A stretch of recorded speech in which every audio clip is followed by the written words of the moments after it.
لله الواحد القهار العزيز الغفار مكور الليل على النهار تذكرة لأولي القلوب والأبصار وأشهد أن لا إله إلا الله وحده لا شريك له شهادة تدخلنا دار الأبرار وأشهد أن سيدنا ومولانا محمدا عبده ورسوله صلى الله على سيدنا محمد وعلى آله وصحبه وسلم تسليما كثيرا كثيرا اللهم يا واجب الوجود ويا واهب الخير والجود ويا غاية كل مقصود أفض علينا أنوار رحمتك ويسر لنا الوصول إلى كمال معرفتك وأفوض أمري إلى الله وأفوض أمري إلى الله وأفوض أمري إلى الله إن الله بصير بالعباد وأن مردنا إلى الله وأن المسرفين هم أصحاب النار صلى الله وسلم عليك يا سيدنا يا رسول الله صلى الله وسلم عليك يا حبيبنا يا رسول الله بلغت الرسالة وأديت الأمانة ونصحت الأمة وكسبت الغمة وجاهدت في سبيل ربك حق جهاده وعبدت ربك حتى أتاك اليقين أعوذ بالله من الشيطان الرجيم بسم الله الرحمن الرحيم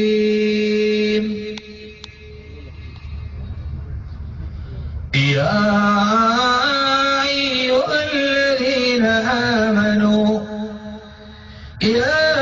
أيها الذين آمنوا قوا أنفسكم وأهليكم نارا وقودها الناس والحجارة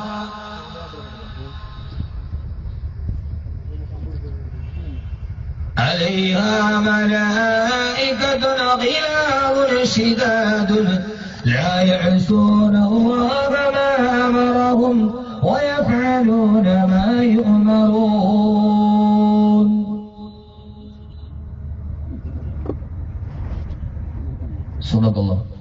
صدق الله مولانا العلي العظيم وقال نبينا وحبيبنا ورسولنا وقائدنا وأسوتنا محمد صلى الله عليه وسلم أربع من سعادة المرء لسان ذاكر وبدن صابر وقلب خاشع وامرأة تعين على دينه صدق رسوله النبي المصطفى الأمين عليه وعلى آله وأهل بيته أفضل الصلوات وأزكى التسليم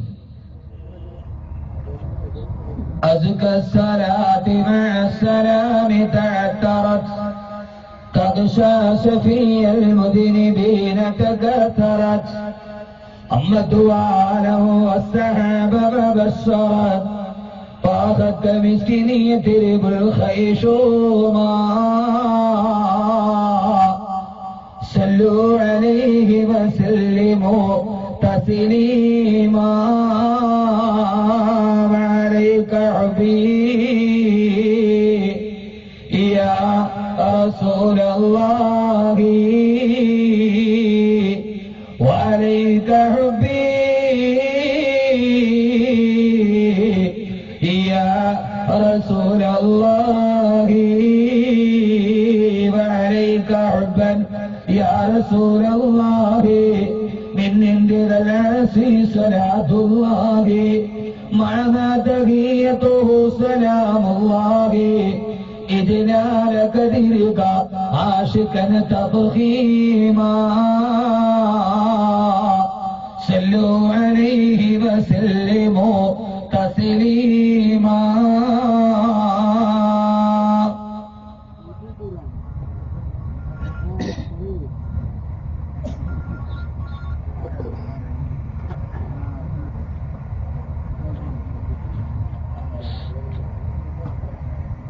സമാദരണീയനും ബഹുമാന്യനുമായ യോഗാധ്യക്ഷൻ സയ്യിദ് അബ്ദുറഹ്മാൻ ഫൈസൽ ബാഫക്കി തങ്ങൾ സ്വാഗത പ്രഭാഷണം നടത്തിയ ബഹുമാന്യനായ സുഹൃത്ത് സി അബ്ദുൽ കരീം അൻവരി,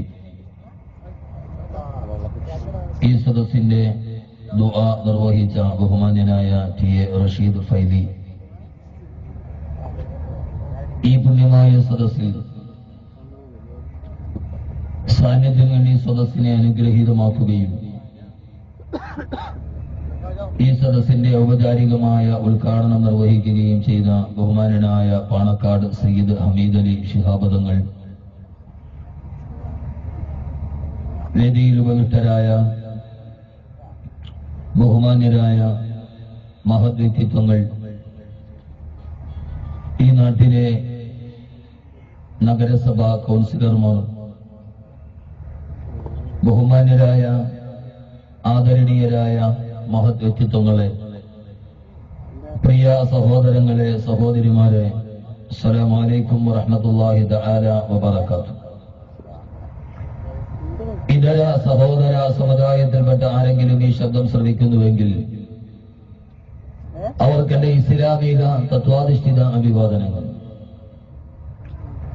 പരമകാരുണികനും പരമദയാലുവും പരമാധിപതിയും പരമാധികാരിയും പരമാധിനാഥനുമായ അല്ലാഹു സുബ്ഹാനഹു വ തആല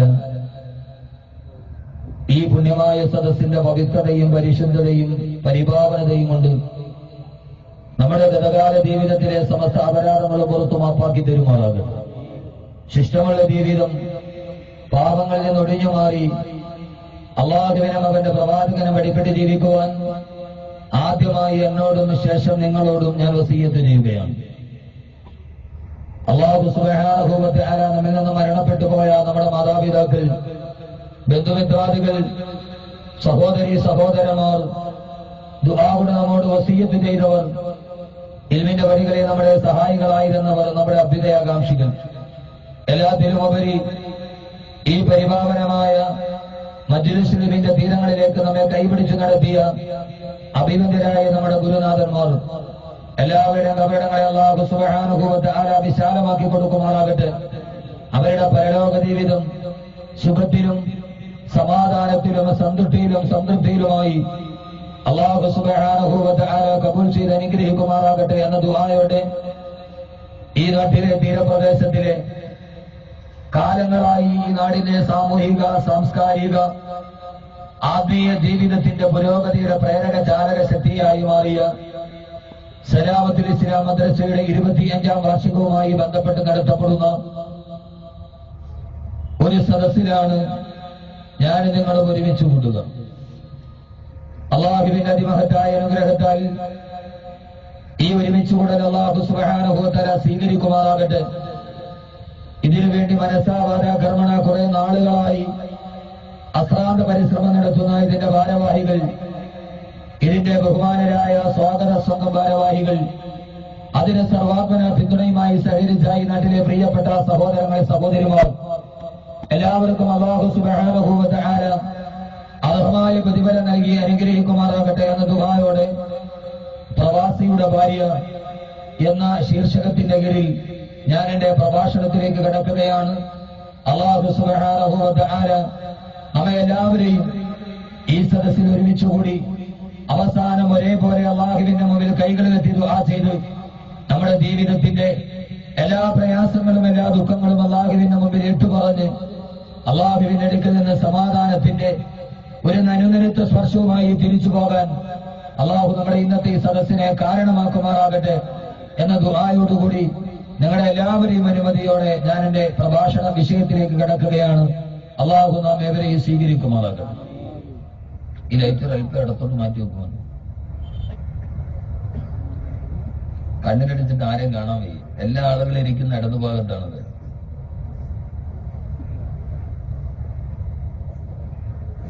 ഈ സൈഡിൽ നിന്ന് ഇങ്ങോട്ട് വെച്ച് കുഴപ്പമില്ല. ഇങ്ങോട്ട് ഈ ബോക്സിന്റെ പുറകിലോട്ട് പോയി ഇങ്ങോട്ട് സൗണ്ട് കിട്ടി ഇങ്ങോട്ട് തിരിച്ചു വെച്ചോ, കുഴപ്പമില്ല.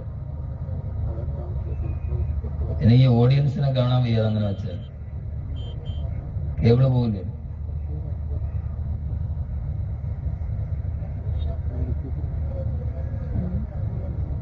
ഈ കണ്ണിലടിക്കുമ്പോൾ വല്ലാത്ത അസ്വസ്ഥത ഉണ്ടാകും. അതോടൊപ്പം തന്നെ ഈ കേൾക്കുന്ന ആളുകളുടെ മുഖം കണ്ടാൽ മാത്രമേ പ്രഭാഷണം അത്രത്തോളം ശരിയാവും. അല്ലാഹു സുബ്ഹാനഹു വ തആല നാം ഏവരെയും സ്വീകരിക്കുമാറാകട്ടെ. ധാരാളം ആളുകൾ ഇടതുഭാഗത്താണ് വന്ന് കൂടി നിൽക്കുക. കുറെ ആളുകൾ ഇങ്ങ് വലതുഭാഗത്തോട്ട് വന്നോ എനിക്ക് സംസാരിക്കാൻ എളുപ്പമായിരിക്കും. ഏതാണ്ട് ഇടതുഭാഗത്തിരിക്കുന്നതിന്റെ ഒരു 10 ഇരട്ടി വലതുഭാഗത്ത്, എന്റെ ഇടതുഭാഗത്ത്. അപ്പൊ അതുകൊണ്ട് ഈ സ്റ്റേജിന്റെ ഇടതുഭാഗത്തോട്ട് കുറെ ആളുകൾ കടന്നു വന്നാൽ നന്നായിരിക്കുമെന്ന് എനിക്ക് തോന്നുന്നു. എന്റെ വലതുഭാഗത്തേക്ക് കുറെ ആളുകൾ കടന്നു വന്നാൽ വളരെ നന്നായിട്ട് നമുക്ക് ഈ വിഷയം, വളരെ പ്രധാനപ്പെട്ട ഒരു വിഷയമാണ് പൊന്നാനിയിൽ സംസാരിക്കാൻ തീരുമാനിച്ച പ്രവാസിയുടെ ഭാര്യ. ഇതേവരെ ഞാൻ ഒരിടത്തും സംസാരിക്കാത്തൊരു വിഷയമാണ്. എന്നാൽ നമ്മുടെ സമകാലീന കലുഷിത സാഹചര്യത്തിൽ വളരെയേറെ ചർച്ച ചെയ്യപ്പെടേണ്ട നമ്മുടെ ഈ സമകാലീന സമൂഹത്തിൽ അള്ളാഹു അനുസരണെ അള്ളാഹു നിലനിർത്തി തെരുമാറാകട്ടെ. വലത്തോട്ട് വന്നോളി, എന്റെ വലതു ഭാഗത്തേക്ക്. യമീൻ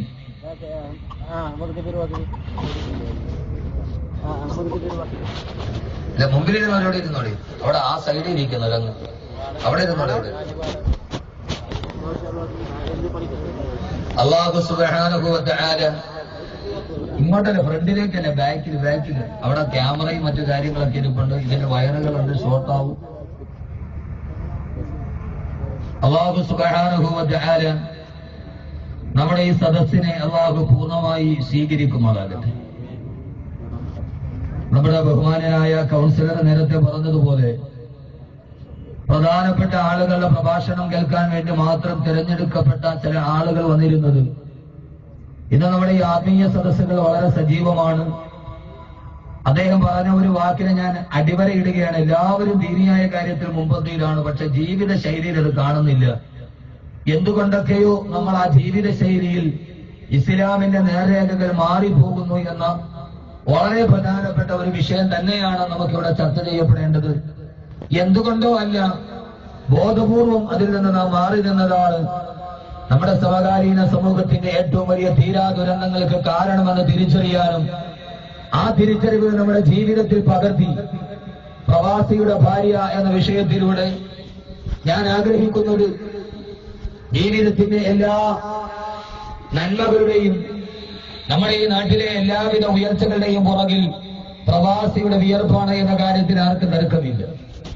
നമ്മുടെ ഈ നാടുകളിൽ ഉയർന്നു നിൽക്കുന്ന എല്ലാ ദീനീ സ്ഥാപനങ്ങളും, എല്ലാ പള്ളികളും, എല്ലാ മദാരിസുകളും, എല്ലാ കലാലയങ്ങളും, ഈ അടുത്ത കാലഘട്ടത്തിൽ നമ്മുടെ നാട്ടിലുണ്ടായ എല്ലാ പുരോഗമനങ്ങളുടെയും പുറകിൽ അങ്ങകലെ അറബിക്കടലിന്റെ അരമാലകൾ താണ്ടി ജീവിതത്തിന്റെ രണ്ടറ്റ തമ്മിൽ കൂട്ടിമുട്ടിക്കാൻ പെടാപ്പാടുപെടുന്ന പാവപ്പെട്ട പ്രവാസികളുടെ വിയർപ്പിന്റെ ഒരു അംശമാണ് ഇതിന്റെ എല്ലാം പുറകിൽ എന്ന കാര്യത്തിൽ ആർക്കും തർക്കമില്ല. പക്ഷേ യഥാർത്ഥത്തിൽ പ്രവാസിയുടെ ജീവിതത്തിൽ നിന്ന് എല്ലാം നാം സ്വീകരിക്കുകയും ആ പ്രവാസികളോട് വല്ലാത്ത നന്ദികേട് കാണിക്കുകയും ചെയ്ത ഒരു സമൂഹമാണ് നമ്മുടെ നാട്ടിലെ സമൂഹം എന്ന കാര്യം വളരെ വ്യവസ്ഥാപിതമായി വളരെ ഗൗരവമായി നാം തിരിച്ചറിയേണ്ടതുണ്ട്. അല്ലാഹു സുബ്ഹാനഹു വ തആല ആ തിരിച്ചറിവിലൂടെ കുടുംബ ബന്ധങ്ങൾ തകർന്നു പോകുന്ന പ്രവാസ ജീവിതത്തിന്റെ ഇടയിൽ ഒരു കാലം മുഴുവനും അറേബ്യൻ മണ്ണിൽ കിടപിടിച്ച് അവസാനം തിരിച്ചു വരുമ്പോൾ ഭാര്യ നഷ്ടപ്പെട്ടു പോകുന്ന, മക്കളെ നഷ്ടപ്പെടുന്ന, ബാക്കിയുള്ള വിശ്രമം ജീവിതം മുഴുവനും അസ്വാരസ്യങ്ങളുടെയും അസ്വസ്ഥതകളുടെയും കരിനിഴലുകളുടെ ഇടയിലൂടെ ജീവിച്ച് അവസാനം തന്നെ സമ്പാദ്യം മുഴുവനും സമൂഹത്തിനും സമുദായത്തിനും വേണ്ടി വിനിയോഗിച്ച് ഏറ്റവും ഒടുവിൽ കണ്ണുനീരുമായി കഴിയേണ്ടി വന്ന പാവപ്പെട്ട പ്രവാസിയുടെ ജീവിതത്തിൽ, അവന്റെ കുടുംബ ജീവിതത്തിൽ അവന്റെ കണ്ണീരൊപ്പാൻ ഈ 2 മണിക്കൂർ പ്രഭാഷണം കാരണമാകുമെങ്കിൽ അൽഹംദുലില്ലാഹ് ഞാൻ കൃതാർത്ഥനാണ്. അല്ലാഹു സുബ്ഹാനഹു വ തആല അങ്ങനെ തന്നെ ആക്കി പെരുമാറാകട്ടെ എന്ന ദുആയോടെ നിങ്ങളെല്ലാവരുടെയും ഈ സഹകരണം ഈ സദസ്സിൽ ഉണ്ടാകണമെന്ന ഓർമ്മക്കുറിപ്പോടെ റബ്ബ് സുബ്ഹാനഹു വ തആല നമ്മുടെ ഈ സദസ്സിനെ സ്വീകരിക്കുമാറാകട്ടെ എന്ന ദുആയോടെ ഞാൻ എന്റെ വിഷയം വീണ്ടും തുടരുകയാണ്. അല്ലാഹു നാം എവരെയും സ്വീകരിക്കുമാറാകട്ടെ. ആ റോഡ് സൈഡിൽ കുറെ ആളുകൾ അവിടെ മതിലിലും അവിടെയൊക്കെ ആയിട്ടിരിപ്പുണ്ട്. വളരെ നല്ല ഒരു സദസ്സ്. MES കോളേജിന്റെ ഗ്രൗണ്ടിൽ അടുത്ത കാലത്ത് ആദ്യമായിട്ടാണ് ഇങ്ങനെ ഒരു ആത്മീയ സദസ്സിന് വേണ്ടി വിട്ടുകിട്ടുക. ഏതായാലും അതിന്റെ സംഘാടകർ അവരുടെ ആത്മാർത്ഥതയാണ് അതിന്റെ പിന്നിൽ എന്ന് ഞാൻ കരുതുന്നു. അല്ലാഹു സുബ്ഹാനഹു വ തആല അവരുടെ ആത്മാർത്ഥതയ്ക്ക് അല്ലാഹു നല്ല പ്രതിഫലം നൽകി അനുഗ്രഹിക്കുമാറാകട്ടെ. ഈ അടുത്ത കാലത്തൊന്നും പൊന്നാനിയിൽ ഇത്രയും വലിയ ഒരു സദസ്സിന് സാക്ഷ്യം വഹിച്ചിട്ടില്ല എന്നെ പ്രിയപ്പെട്ട ബഹുമാനനായ സുഹൃത്ത് അബ്ദുൽ കരീം അൻവരി എന്നോട് പറയുകയുണ്ടായി. അല്ലാഹു സുബ്ഹാനഹു വ തആല അത് ഈ സംഘാടകരുടെ ഇഖ്ലാസോടുകൂടിയുള്ള ആത്മാർത്ഥതയോടുകൂടിയുള്ള പ്രവർത്തനത്തിന്റെ ഫലമാണ്. അല്ലാഹു നാം അതിനെ പൂർണ്ണമായി സ്വീകരിക്കുമാറാകട്ടെ. നാം നന്നായി അറിയേണ്ട നമ്മുടെ പാവപ്പെട്ട ഗൾഫുകാർ, നമ്മുടെ പ്രവാസികൾ, ആ പ്രവാസ ജീവിതം നന്നായി തിരിച്ചറിയുന്ന ആളുകളാണ് നമ്മുടെ ഈ പൊന്നാനി അടക്കമുള്ള പ്രദേശത്തെ ആളുകൾ. ആ പ്രവാസ ജീവിതത്തിന്റെ തിക്തതയും പ്രവാസ ജീവിതത്തിന്റെ കൈപ്പിനീരും ഒക്കെ അറിയുന്ന നമ്മുടെ പ്രവാസിയുടെ ഭാര്യ എന്ന വിഷയം പറയുമ്പോൾ തന്നെ പ്രവാസി സംഘടനകളെ നന്നായി പ്രവർത്തിക്കുന്ന മസ്കറ്റ് സുന്നി സെന്ററിന്റെ ബഹുമാനായ അമലക്കാരൻ പുറന്ന് അബ്ദുള്ള മുസ്ലിയാർ നമ്മുടെ കൂടെയുണ്ട്. അവരൊക്കെ ധാരാളം അറിയുകയും അനുഭവിക്കുകയും ചെയ്ത ആയിരക്കണക്കിന് ആളുകളുടെ കണ്ണുനീരുകൾ കണ്ടറിഞ്ഞ പ്രവാസ ജീവിതത്തിന്റെ ഉപ്പുനീരും കയ്പുനീരും തിരിച്ചറിഞ്ഞവരാണ്. അവരുടെ മുമ്പിൽ തന്നെ അവരുടെ സാന്നിധ്യത്തിൽ തന്നെ ഈ ഒരു വിഷയം പ്രവാസിയുടെ ഭാര്യ എന്ന വിഷയം അല്ലാഹുവിന്റെ ഖുർആൻ വളരെ ഭംഗിയായി കൈകാര്യം ചെയ്യുന്നുണ്ട്. പ്രവാസിയുടെ ഭാര്യ എന്ന വിഷയത്തിൽ ലൗഹിൽ ഖുർആന്റെ വെളിച്ചത്തിൽ ഒരു പ്രവാസിയുടെ ഭാര്യ ആരാവണം, പ്രവാസിയുടെ ഭാര്യയ്ക്ക് ചരിത്രത്തിൽ ഏതെങ്കിലും ഒരു റോൾ മോഡൽ ഉണ്ടോ, അതല്ല ഗൾഫുകാരന്റെ ഭാര്യ ആദ്യമായി നൂറ്റാണ്ടിൽ ഉണ്ടായതാണോ, അവർക്ക് ജീവിതത്തിൽ അനുധാവനം ചെയ്യാൻ ഏതെങ്കിലും ഒരു കഥാപാത്രം അള്ളാഹുവിന്റെ ഖുർആനും വിശുദ്ധമായ ഇസ്ലാമും പറയുന്നുണ്ടോ? അങ്ങനെ ഉണ്ടെങ്കിൽ ഒരു പ്രവാസിയുടെ ഭാര്യ ഭർത്താവ് അങ്ങ് അകലെ നിൽക്കുമ്പോൾ അവൾ എങ്ങനെയാണ് ജീവിക്കേണ്ടത്, അവൾ ജീവിതത്തിൽ സൂക്ഷ്മമായി പഠിക്കേണ്ട പാഠങ്ങൾ ഏതൊക്കെയാണ്, അതിലൂടെ ഒരു നല്ല ജീവിതത്തിൽ കൊണ്ടുപോകാനാണ് ഈ വിഷയത്തിലൂടെ ശ്രമിക്കുക. അള്ളാഹു സ്വീകരിക്കുമാറാകട്ടെ. ഞാൻ എന്റെ വിഷയത്തിലോട്ട് കിടക്കുകയാണ്. അള്ളാഹു നമുക്ക് എല്ലാവർക്കും പറയാനുള്ള ആഫിയത്തും ആരോഗ്യവും അള്ളാഹു നിലനിർത്തി തരുമാറാകട്ടെ. യഥാർത്ഥത്തിൽ ഇന്ന് ലോകത്ത് ഏറ്റവും കൂടുതൽ വേട്ടയാടപ്പെടുന്ന ഇര അതാണ് പ്രവാസിയുടെ ഭാര്യ. എല്ലാവരും വേട്ടയാടാൻ ആഗ്രഹിക്കുന്നു.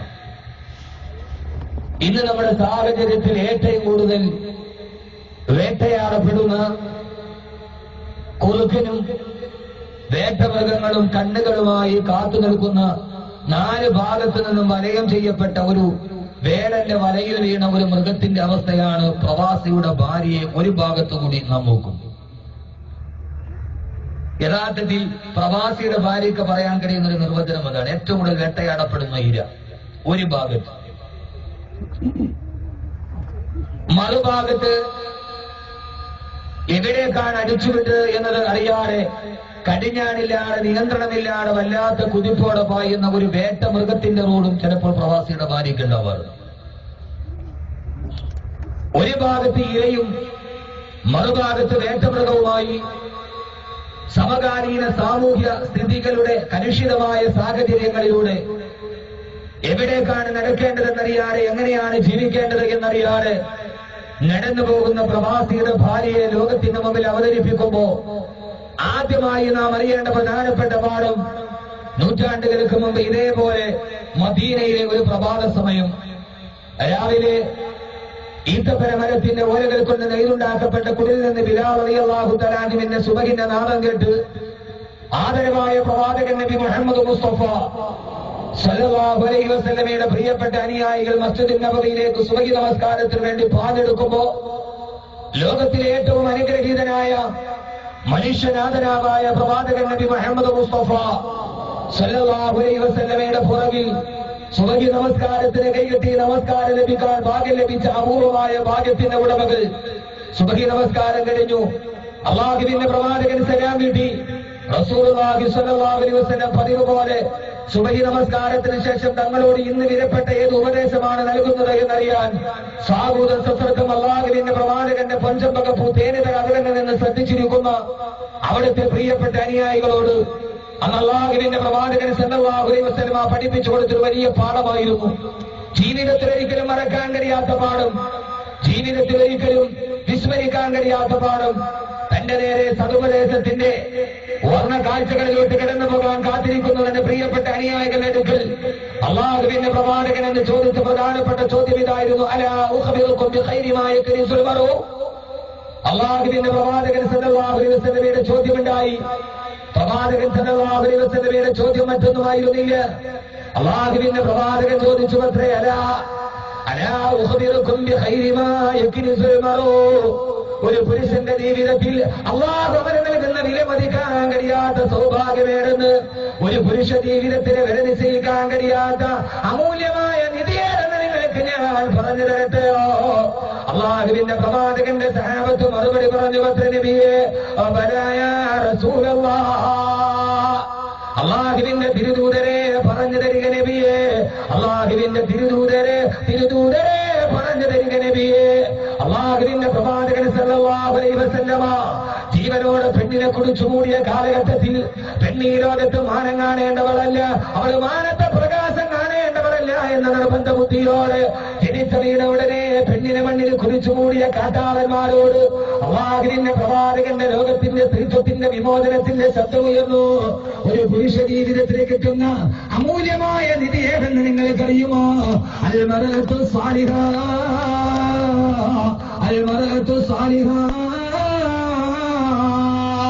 അതവന്റെ സച്ചരിതയായ ഭാര്യയാണ്, അതവന്റെ സച്ചരിതയായ ഭാര്യയാണ്, അതവന്റെ സച്ചരിതയായ ഭാര്യയാണെന്ന് ആദരവായ പ്രവാചകൻ നബി മുഹമ്മദ് മുസ്തഫ,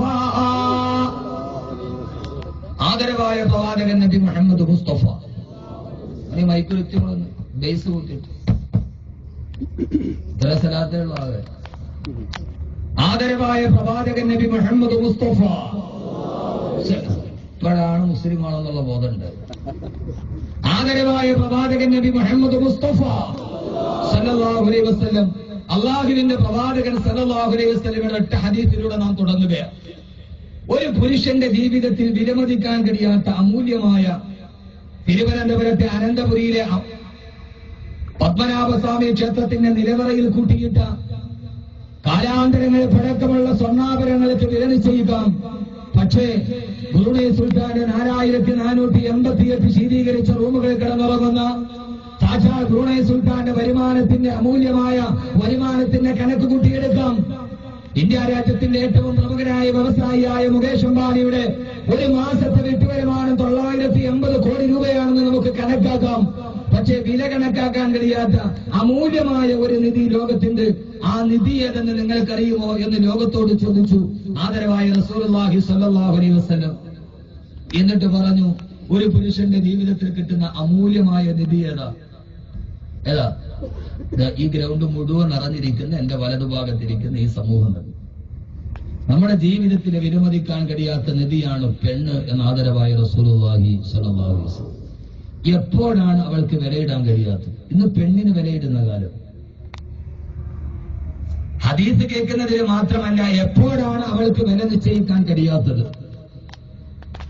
വെറും ഒരു പെണ്ണിന് വില നിശ്ചയിക്കാൻ കഴിയും എന്ന് പറഞ്ഞാൽ 1000-ന്റെയും 10,000-ന്റെയും പച്ചനോട്ടിന്റെ മുമ്പിൽ മടങ്ങി വീടുന്ന പെണ്ണ്, ആ ആ പെണ്ണിന്റെ വിലയെക്കുറിച്ചെല്ലാം പ്രവാചകൻ സല്ലല്ലാഹു അലൈഹി വസല്ലം പറയുന്നത്, വിലയിടാൻ കഴിയാത്ത, വില നിശ്ചയിക്കാൻ കഴിയാത്ത, പച്ചറോട്ടുകൾക്ക് പ്രലോഭിപ്പിക്കാൻ കഴിയാത്ത ഈ വർണ്ണശബളമായ മായക ലോകത്തിന്റെ കാഴ്ചകൾക്ക് പ്രലോഭനങ്ങൾക്കോ പ്രകോപനങ്ങൾക്കോ വഴിയിലാക്കാൻ കഴിയാത്ത ലോകത്തിന്റെ അമൂല്യമായ രത്നം ഏതാന്ന് ചോദിച്ചാൽ അള്ളാഹുവിന്റെ പ്രവാചകന്റെ മറുപടി അൽ മർഅത്തു സ്വാലിഹ. വെറും പെണ്ണെന്നല്ല, വെറും പെണ്ണെന്നല്ല, വെറും പെണ്ണ് അവൻ ലോകത്ത് വിലയിടാൻ കഴിയുന്നവളാണ്.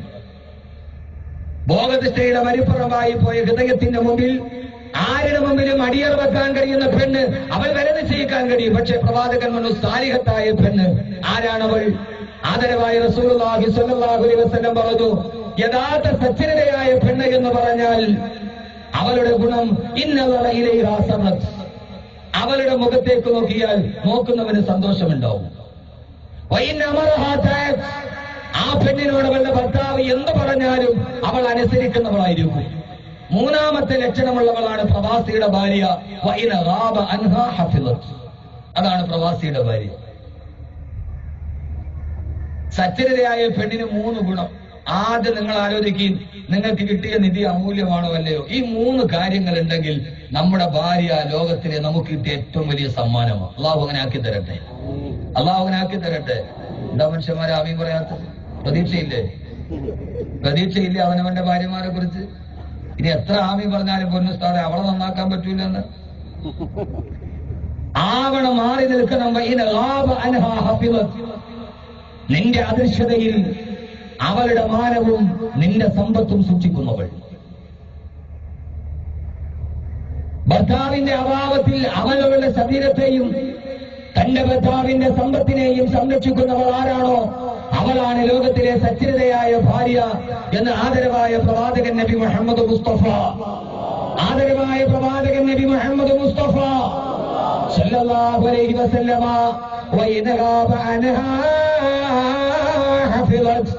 ഇവിടെയാണ് നമ്മുടെ വിഷയത്തിന്റെ വഴിപാട് തുറക്കുക. ഭർത്താവിന്റെ അപാരതയിൽ, അവന്റെ അദൃശ്യതയിൽ, അവന്റെ അഭാവത്തിൽ ഭർത്താവ് അടുത്തില്ലാതിരിക്കുമ്പോ തന്റെ ശരീരത്തെയും ആ ഭർത്താവിന്റെ സമ്പത്തിനെയും സംരക്ഷിക്കുന്നവരാരാണോ? സ്വന്തം ഭർത്താവ് നാടിനോട് വീടിനോട് വിട പറഞ്ഞ് അവൻ ഇവിടെ നിന്ന് അറബിക്കടലിന്റെ അരമാലയും താടി അങ്ങനെ ഗൾഫിന്റെ മണ്ണിലോട്ട് കടന്നിരുന്ന് അവരുടെ ജീവിതത്തിന്റെ 2 അറ്റം തമ്മിൽ കൂട്ടിമുട്ടിക്കാൻ പെടാപ്പാടുപെടുമ്പോ ഭർത്താവ് ചാരത്തില്ല, ഭർത്താവിന്റെ സാമീപ്യമില്ല, അവന്റെ അടുപ്പമില്ല. ആ സമയത്ത് എനിക്കും എന്റെ മക്കൾക്കും വേണ്ടിയാണ് എന്റെ ഭർത്താവ് മണലാരുണ്യത്തിൽ കിടന്ന് പെടാപ്പാടുപെടുന്നതെന്ന് തിരിച്ചറിഞ്ഞ് ആ ഭർത്താവിന്റെ ഭാവത്തിൽ തന്റെ ചുറ്റുവട്ടത്തിലേക്ക് നീട്ടിക്കൊണ്ട് കടന്നു വരുന്ന മലങ്കടുകന്മാരുടെ പ്രകോപനത്തിൽ നിന്ന് മാറി നിന്ന് സ്വന്തം ശരീരത്തെയും തന്റെ ഭർത്താവിന്റെ സമ്പത്തിനെയും അമാനത്ത് പോലെ സംരക്ഷിക്കാൻ കഴിയുന്നവളാരോ അവളാണ് ഭാര്യയെന്ന്, അവളാണ് പ്രവാസിയുടെ ഭാര്യയെന്ന്. എന്റെ പ്രിയപ്പെട്ട സഹോദരങ്ങളെ, വിലക്കെടുക്കാൻ കഴിയുന്നവളായി പെണ്ണുമാറുമ്പോ എത്രയെത്രയോ സംഭവങ്ങളാണ്, എത്രയെത്രയോ സംഭവങ്ങളാണ് യഥാർത്ഥത്തിൽ ജീവിതത്തിലേക്ക് വെളിച്ചം വീഴേണ്ടത്. ഇന്നലെ രാവിലെയാണ് പത്രമെടുക്കുമ്പോ പൊന്നാനി കടപ്പുറത്ത് എവിടെയോ 12 വയസ്സുകാരിയുടെ മൃതദേഹം അടിഞ്ഞുവത്രേ. എവിടെയോ എവിടെയോ കടപ്പുറത്തെവിടെയോ, മുനമ്പത്തെ കടപ്പുറത്തെവിടെയോ 10ാം ക്ലാസ്സിൽ പഠിക്കുന്ന പെണ്ണിന്റെ മൃതശരീരം അടിഞ്ഞുപോയത്രേ. എവിടെയാണ് ദിനത്തിൽ നടത്തേണ്ടത്? സ്കൂൾ ബാഗിൽ കണ്ട മൊബൈൽ ഫോൺ ചോദ്യം ചെയ്ത അധ്യാപകന്റെ ചോദ്യം കഴിയുമ്പോ പിന്നെ കാണുന്നത് മാതാപിതാക്കൾ കഷ്ടപ്പെട്ട് വളർത്തി വന്ന പൊന്നുമോളുടെ മൃതദേഹമാണ് കാണുക. സഹോദരങ്ങളെ, പ്രവാസിയുടെ ഭാര്യ പറയുമ്പോൾ ഇനി കുറപ്പിട്ട് ഞാൻ പറയുന്നത് പറയേണ്ട സ്ഥലത്ത് തന്നെയാ, ഈ വിഷയം പറയുന്നത് പറയേണ്ടടുത്ത് തന്നെയാ പറയുന്നതെന്ന്. ലോകത്തെ കീഴടിച്ച കൊലപാതകങ്ങൾ, ലോകത്തെ ഞെട്ടിച്ച കൊലപാതകങ്ങൾ. ചാവക്കാട് 27 വയസ്സുള്ള റസിയ എന്ന പെണ്ണിനെ പാതിരാ സമയത്ത് വെട്ടിക്കൊലപ്പെട്ട ദാരുണമായ കഥാപാത്രത്തിന് നടുവ് സമുദായമേ ചിന്തിക്കുക, സമുദായമേ ചിന്തിക്കുക. 27 വയസ്സുകാരി പെണ്ണിനെ അവളെ കരുത്തിന് തോത്തുകൊണ്ടുകൊണ്ട് ശ്വാസം മുട്ടിച്ചു കൊണ്ടുപോയി പാതിരാ സമയത്ത് കൊലപ്പെടുത്തി. നൂറുദ്ദീൻ എന്ന ചെറുപ്പക്കാരന് എവിടെയാ സംഭവിച്ചതെന്നറിയുമോ? ആ പെണ്ണ് എവിടേക്ക് വന്നതാണ്? സാഹചര്യങ്ങളെ നശിപ്പിക്കാൻ കഴിയുന്ന ഒരു ജീർണതകൾക്കെതിരെ ജിഹാദ് വിളിക്കുന്ന സംസ്കാരത്തിലോട്ട് കടന്നു പോവുക. ആ പെണ്ണ് വന്നത് മണത്തല നേർച്ച കൂടാനാണത്രേ. അവൾ വന്നത് മണത്തല നേർച്ച കൂടാനാണ്. പാതിരാത്രി സമുദായം കോടികളെറിഞ്ഞ് ആനയും അമ്പാനെയും വെച്ച് കോടികളെറിഞ്ഞ് പകട് കളിക്കുമ്പോ അതിന്റെ നടുവിലാണ് മണത്തല നേർച്ചയിൽ വാശിയോടെ വൈരാഗ്യത്തോടെ ആരടാ നിങ്ങളെ തടുക്കാനെന്ന് പറഞ്ഞ് പാതിരാ സമയക്കാരും അറിഞ്ഞില്ല, മണത്തല നേർച്ചയിൽ ആടി തിമിർത്തവരറിഞ്ഞില്ല, അവരെ തുള്ളിക്കളിച്ചവരറിഞ്ഞില്ല. ആ സമയത്ത് 27 വയസ്സുള്ള പെണ്ണിന്റെ കരുത്തിൽ ഷാള് മുറുകുകയായിരുന്നുവെന്ന് സഹോദരങ്ങളെ ചിന്തിക്കേണ്ടത് എവിടെയാ? ആ 27 വയസ്സുള്ള പെണ്ണിതേവരെ വിവാഹം കഴിച്ചിട്ടില്ല, അവരെ ആരും കെട്ടിച്ചു വിട്ടിട്ടില്ല. ഒരു ഭാഗത്ത് സമുദായം 6 കോടിയുടെ ആർഭാടം നടത്തുമ്പോ ആനയ്ക്ക് വേണ്ടി, അമ്പാരിക്ക് വേണ്ടി, മദ്ദളത്തിന് വേണ്ടി, ചെണ്ടയ്ക്ക് വേണ്ടി, വ്യഭിചാരത്തിന് വേണ്ടി 6 കോടി ഒരു രാത്രിയിൽ ചെലവഴിക്കുമ്പോ 27 വയസ്സുള്ള ഈ സമുദായത്തിന്റെ പെണ്ണിനെ ഇതേവരെ കെട്ടിച്ചു വിടാൻ സമുദായത്തിൽ ആളുണ്ടായില്ല. എല്ലാം നടന്നു പോകുന്ന ലോകം സാഹചര്യങ്ങൾ ക്രിയേറ്റ് ചെയ്യുകയാണ്, സാഹചര്യങ്ങൾ സൃഷ്ടിക്കപ്പെടുകയാണ്. പ്രവാസിയുടെ ഭാര്യയെ എനിക്കും പറയാനുള്ളത് തന്നെയാണ്, സാഹചര്യങ്ങളെ മാറ്റി നിർത്തുക. മണത്തല നേർച്ചയിൽ ഒരു രാത്രി 6 കോടി ചെലവഴിച്ചു സമുദായം. ആ സമയത്തൊരു പെണ്ണിനെ, 27 വയസ്സുള്ള പെണ്ണിനെ, ആ പെണ്ണിനെ നൂറുദ്ദീൻ എന്ന ചെറുപ്പക്കാരൻ വീട്ടിൽ വന്ന് വിളിച്ചുകൊണ്ടുപോയി. അവൾ ഇറങ്ങിക്കൊണ്ടുപോയി. രാത്രി ആളൊഴിഞ്ഞ കെട്ടിടത്തിൽ രാത്രി 2 മണിക്ക് വിറകുപറയിൽ വെച്ച് ആ പെണ്ണിന് 2 പ്രാവശ്യം അവരുമായി ശാരീരികമായി ബന്ധപ്പെട്ടു. തിരിച്ചു പോകാൻ പറഞ്ഞിട്ട് തിരിച്ചു പോയില്ല. 27 വർഷമായി താൻ അടക്കി പിടിച്ച വികാരങ്ങൾ മുഴുവനും ഒരു പുരുഷന്റെ ചൂടിനും ചൂരിനും ആ പെണ്ണടിയറ വെച്ചപ്പോൾ പിന്നെ അവൾക്ക് തിരിച്ചു പോകാൻ കഴിഞ്ഞില്ല. ആരാണ് മറുപടി പറയേണ്ടത്? പ്രവാസിയുടെ ഭാര്യയെ കൊത്തിപ്പറിക്കാൻ ആളുകളുണ്ട്, അവളെ കുറ്റം പറയാൻ ആളുകളുണ്ട്. ആദ്യം ഞാൻ പറയുന്നു, the prevention is better than cure. പ്രതിരോധം പ്രതിവിധിയേക്കാൾ മെച്ചം. വൈദ്യശാസ്ത്രത്തിൽ ഒരു പ്രധാനപ്പെട്ട തിയറിയുണ്ട്, the prevention is better than cure. പ്രതിരോധം പ്രതിവിധിയേക്കാൾ മെച്ചം. വന്നിട്ട് ചികിത്സിക്കുന്നതിനേക്കാൾ നല്ലത് വരാതെ നോക്കലാണ്. വന്നിട്ട് ഇനി ഡെങ്കിപ്പനി വന്നിട്ട് കൗൺസിലർമാർ മുഴുവനും കൂടി ഈ ലഘുലേയമായിട്ട് നടത്തിക്കുന്നതിനേക്കാൾ നല്ലത് അതിനു മുമ്പേ വരാതെ നോക്കലാണ്. വെള്ളം കെട്ടിക്കിടക്കാൻ പാടില്ല, കൊതുക് വരാൻ പാടില്ല. വന്നു കഴിഞ്ഞാൽ പിന്നെ പനി വരും. പനി വന്നിട്ട് പിന്നെ ലഘുലേഖയും പാരാസെറ്റാമോളും കൊടുത്താൽ അതത്ര ശരിയാകുന്നു പിന്നെ കണ്ടറിയണം. എന്റെ പ്രിയപ്പെട്ട സഹോദരങ്ങളെ, അതുകൊണ്ട് വരാതിരിക്കലാണ് നല്ലത്. ഇവിടെയെല്ലാം ആർക്കും അടിഞ്ഞാടാൻ കഴിയുന്നത് എവിടെയാ? പണ്ട് കാലഘട്ടത്തിൽ ഗാനമേളയ്ക്ക് പോകാം, നാടകത്തിന് പോകാം. ഇന്ന് ഏത് പെണ്ണിനും അടിഞ്ഞാടാൻ കഴിയുന്ന സ്ഥലമേടാ? കുറെ ആനയും അമ്പാരിയും വെച്ച് നേർച്ച നടക്കുന്നത് ഇവിടെ ഉണ്ടോ എന്ന് എനിക്കറിഞ്ഞുണ്ട്. ഉണ്ട്, വളക്കത്തിന് വേണ്ടി എന്റെ അടുത്തുണ്ട്. ഒരു വളക്കത്തിന് വേണ്ടി എല്ലായിടത്തും ഉണ്ടാക്കി വെച്ചിരിക്കുക. പറയുന്നവർ ഉൽപ്പതിഷ്ണുക്കളായി, പറയുന്ന പണ്ഡിതന്മാർ സുന്നത്യമാസത്തിന് വെളിയിലായി. എല്ലാവരുടെയും വാക്കുകൾ സ്വീകരിച്ചുകൊണ്ട് ഇൻഷാ അല്ലാഹ് എന്റെ ബാക്കി ഭാഗം ഞാൻ ഫെബ്രുവരി 25, 26 ചാവക്കാട് ടൗണിൽ പ്രസംഗം നടത്തുന്നുണ്ട്. 2 ദിവസം ജീർണതയ്ക്കെതിരെ ജിഹാദ്. വിഷയം തന്നെയാണ്. ആദ്യത്തെ ദിവസം ഈ ആണ്ട് നേർച്ച തന്നെ, ഈ ആനയും അമ്പാരിയും വെച്ചുള്ള ആണ്ട് നേർച്ച. എല്ലാ ആണ്ട് നേർച്ചയല്ല, ആനയും മദ്ദളവും കെട്ടുമായിട്ടുള്ള ആണ്ട് നേർച്ച. ഇത് ആരുണ്ടാക്കി? അവന്റെ അവസ്ഥ എന്തായിരുന്നു? ഖുർആന്റെ അടിസ്ഥാനത്തിൽ ഫെബ്രുവരി ഈ മാസം 25, 26 ചാവക്കാട് ടൗണിൽ സംസാരിക്കുന്ന അവിടെ വരി, അവിടെ വെച്ച് നമുക്ക് സംസാരിക്കാം. ആദ്യ ദിവസം ഈ ജീർണത തന്നെ. 2ാമത്തെ ദിവസം കല്യാണ വീട്ടിലെ ജീർണത. കല്യാണ വീട്ടിലെ ജീർണത. തൃശ്ശൂര് ഒരു പെൺകുട്ടിയെ, 15 വയസ്സുള്ള പെൺകുട്ടിയെ 17 വയസ്സുകാരൻ തട്ടിക്കൊണ്ടുപോയി. അവൻ കൊണ്ടുപോയി, അവൻ ബൈക്കിലേക്കൊന്ന് കറങ്ങിയപ്പോ അവന്റെ ആവേശം തീർന്നു. വൈകുന്നേരം ഓട്ടോറിക്ഷ ഡ്രൈവർക്ക് കൊടുത്തു, അവൻ ബസ് ഡ്രൈവർക്ക് കൊടുത്തു, പിന്നെ കണ്ടക്ടർ. അതൊരു ദൗർത്ത് സെൽസിലാണല്ലോ ഇക്കാര്യത്തിൽ. പിന്നെ ഒരു ദൗർത്ത് സെൽസില. സൂര്യനെല്ലിയിൽ നോക്ക്, ഒരു ജുമയ്ക്കുള്ള ആളുണ്ട് 40 പേര്. ഒരു ജുമയ്ക്കുള്ള ആളുണ്ട്, പ്രതികൾ മാത്രം. എല്ലാവരും കൂടെ കൂടിയ സെൻട്രൽ ജയിലിൽ ജുമ നിർവഹിക്കാം. എന്താണ് നിങ്ങൾ ചിന്തിക്കുക? ഇന്ത്യ രാജ്യത്തിന്റെ പരമോന്നതമായ നീതി കോടതിയുടെ ജഡ്ജി സൂര്യനരിയിൽ 9ാം ക്ലാസ്സിലെ പെണ്ണിനെ മറ്റുള്ളവർക്ക് കൊടുത്തവന്റെ പേരെന്തെന്ന് ചോദിച്ചപ്പോൾ പ്രതിഭാഗം അഭിഭാഷകമെന്ന് ധർമ്മരാജൻ. ആരാണ് ഇവന് 9ാം ക്ലാസ്സിൽ പഠിക്കുന്ന പെണ്ണിനെ 40 പേർക്ക് കൈമാറിയവന് ധർമ്മരാജൻ എന്ന് പേരിട്ടതാരാണ് എന്ന് ചോദിക്കേണ്ടി വന്നു സുപ്രീം കോടതിയുടെ ജഡ്ജി. ഇവൻ ആര് ധർമ്മരാജൻ എന്ന് പേരിട്ടു? അവന്റെ പേര് ധർമ്മരാജൻ. എന്റെ പ്രിയപ്പെട്ട സഹോദരങ്ങളെ, ഈ അവസ്ഥയിലേക്ക് പെണ്ണിനെ കൊത്തിപ്പറിക്കുന്ന ഒരു ലോകത്ത് എല്ലാം പെണ്ണെന്ന് പറഞ്ഞാൽ ഉപയോഗിക്കാനുള്ള ഉപഭോഗ വസ്തുവാണ് എന്ന് തിരിച്ചറിഞ്ഞ ഒരു ആസ്വാദക ലോകത്തിന്റെ മുമ്പിലാണ് എന്റെ പ്രിയപ്പെട്ട പെങ്ങളെ ഭർത്താവിന്റെ സാമീപ്യമില്ലാതെ, വർഷങ്ങളോളം ഭർത്താവിന്റെ സാമീപ്യമില്ലാതെ തന്റെ മണിയറയിലേക്ക് വരുന്ന ഭർത്താവിനെയും കാത്ത് വിരക ദുഃഖത്തോടെ പണ്ട് ദുബായ് കത്തുപാട്ട് പാടിയ പ്രവാസിയുടെ ഭാര്യ ജീവിച്ചിരിക്കുക. ആ പ്രവാസിയുടെ ഭാര്യയെ സംബന്ധിച്ചിടത്തോളം ലോകത്തുള്ള ഒരു നാട്ടിലെ ഏത് ചെറുപ്പക്കാരൻ ഏറ്റവും കൂടുതൽ സ്നേഹവാനോടായിരിക്കും? ഗൾഫുകാരന്റെ ഭാര്യയോടാ. ഗൾഫുകാരന്റെ, ഞാൻ ഈ വിഷയം പറയുമ്പോൾ ചില കാര്യങ്ങൾ തുറന്നു പറഞ്ഞുകൊണ്ട് ആർക്കും വിഷമമൊന്നും ഉണ്ടാകരുത്. അങ്ങനെയൊന്നും ഉണ്ടാവില്ലല്ലോ. ഏത് ഡ്രൈവറെയും ഓട്ടം വിളിച്ച അവൻ ഗൾഫുകാരന്റെ ഭാര്യ മാത്രമുണ്ടെങ്കിൽ അവൻ അതിനെ തിരിക്കുന്ന ആളെ ഇളക്കി വിട്ടിട്ട് അവൻ അവിടെ എത്തിയിരിക്കും. സേവന തൽപരനാണ്. കാരണം എന്താ? എല്ലാവർക്കും ഒരു കണ്ണുണ്ട് പ്രവാസിയുടെ ഭാര്യയെ എങ്ങനെയും തന്റെ അടുക്കലേക്ക് ആക്കാമെന്ന്. എന്റെ പ്രിയപ്പെട്ട പെങ്ങളെ, അതിന്റെ മുമ്പിൽ ഒരു വജ്രസമാനമായ പ്രതിരോധത്തിന്റെ കവചവുമായി അള്ളാഹുവിന്റെ ഖുർആൻ പഠിപ്പിച്ച ദർശനങ്ങളിലൂടെ കടന്നു ചെന്ന് ആ പ്രകോപനങ്ങളുടെയും പ്രലോഭനങ്ങളുടെയും നടുവിൽ ലോക ചരിത്രത്തിന്റെ ഏറ്റവും വലിയ റോൾ മോഡലായി മാറാൻ എന്റെ പ്രിയപ്പെട്ട പ്രവാസിമാരുടെ ഭാര്യയ്ക്ക് കഴിയേണ്ടതുണ്ട് എന്ന് ഓർമ്മിപ്പിച്ചുകൊണ്ട്, ചരിത്രത്തിലെ ഒരു പ്രവാസിയുടെ ഭാര്യ, ചരിത്രത്തിൽ നിനക്ക് കൂട്ടുപിടിക്കാൻ പറ്റുന്ന വനിതയാരാ? ചരിത്രത്തിൽ കൂട്ടുപിടിക്കാൻ പറ്റുന്ന വനിതയാരാ? പ്രവാസിയുടെ ഭാര്യയ്ക്ക് ചരിത്രത്തിൽ അനുധാവനം ചെയ്യാൻ എവിടെയെങ്കിലും ഒരു മാർഗദർശിയെ നമുക്ക് കാണാൻ കഴിയുമോ?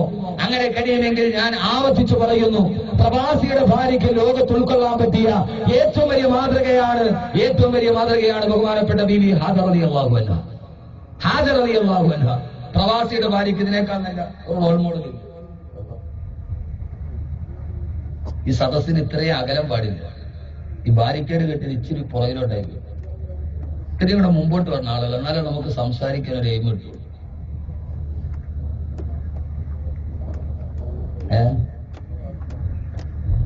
കുറെ കണ്ടോ മനുഷ്യന്റെ ബൈപ്പാസ് കഴിഞ്ഞ മാതിരി കുറെ വയറുകൾ അവിടെ എവിടെയൊക്കെ ഉണ്ട്. അതിന്റെ മുകളിലോട്ട് കയറിയിരിക്കുന്ന കയറിയിട്ടുണ്ടാവും.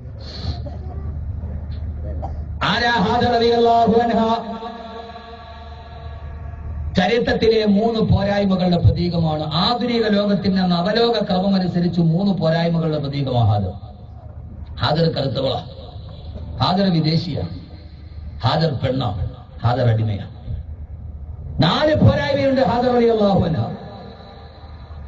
നമ്മുടെയൊക്കെ ചിന്താധാരകളനുസരിച്ച് 4 പോരായ്മകളുടെ പ്രതീകമാകുമ്പോ ലോക ചരിത്രത്തിലെ ഏറ്റവും വലിയ അപാരമായ സൗഭാഗ്യത്തിന്റെ ഉടമയായ ബഹുമാനപ്പെട്ട ഹാജർ റളിയല്ലാഹു അൻഹ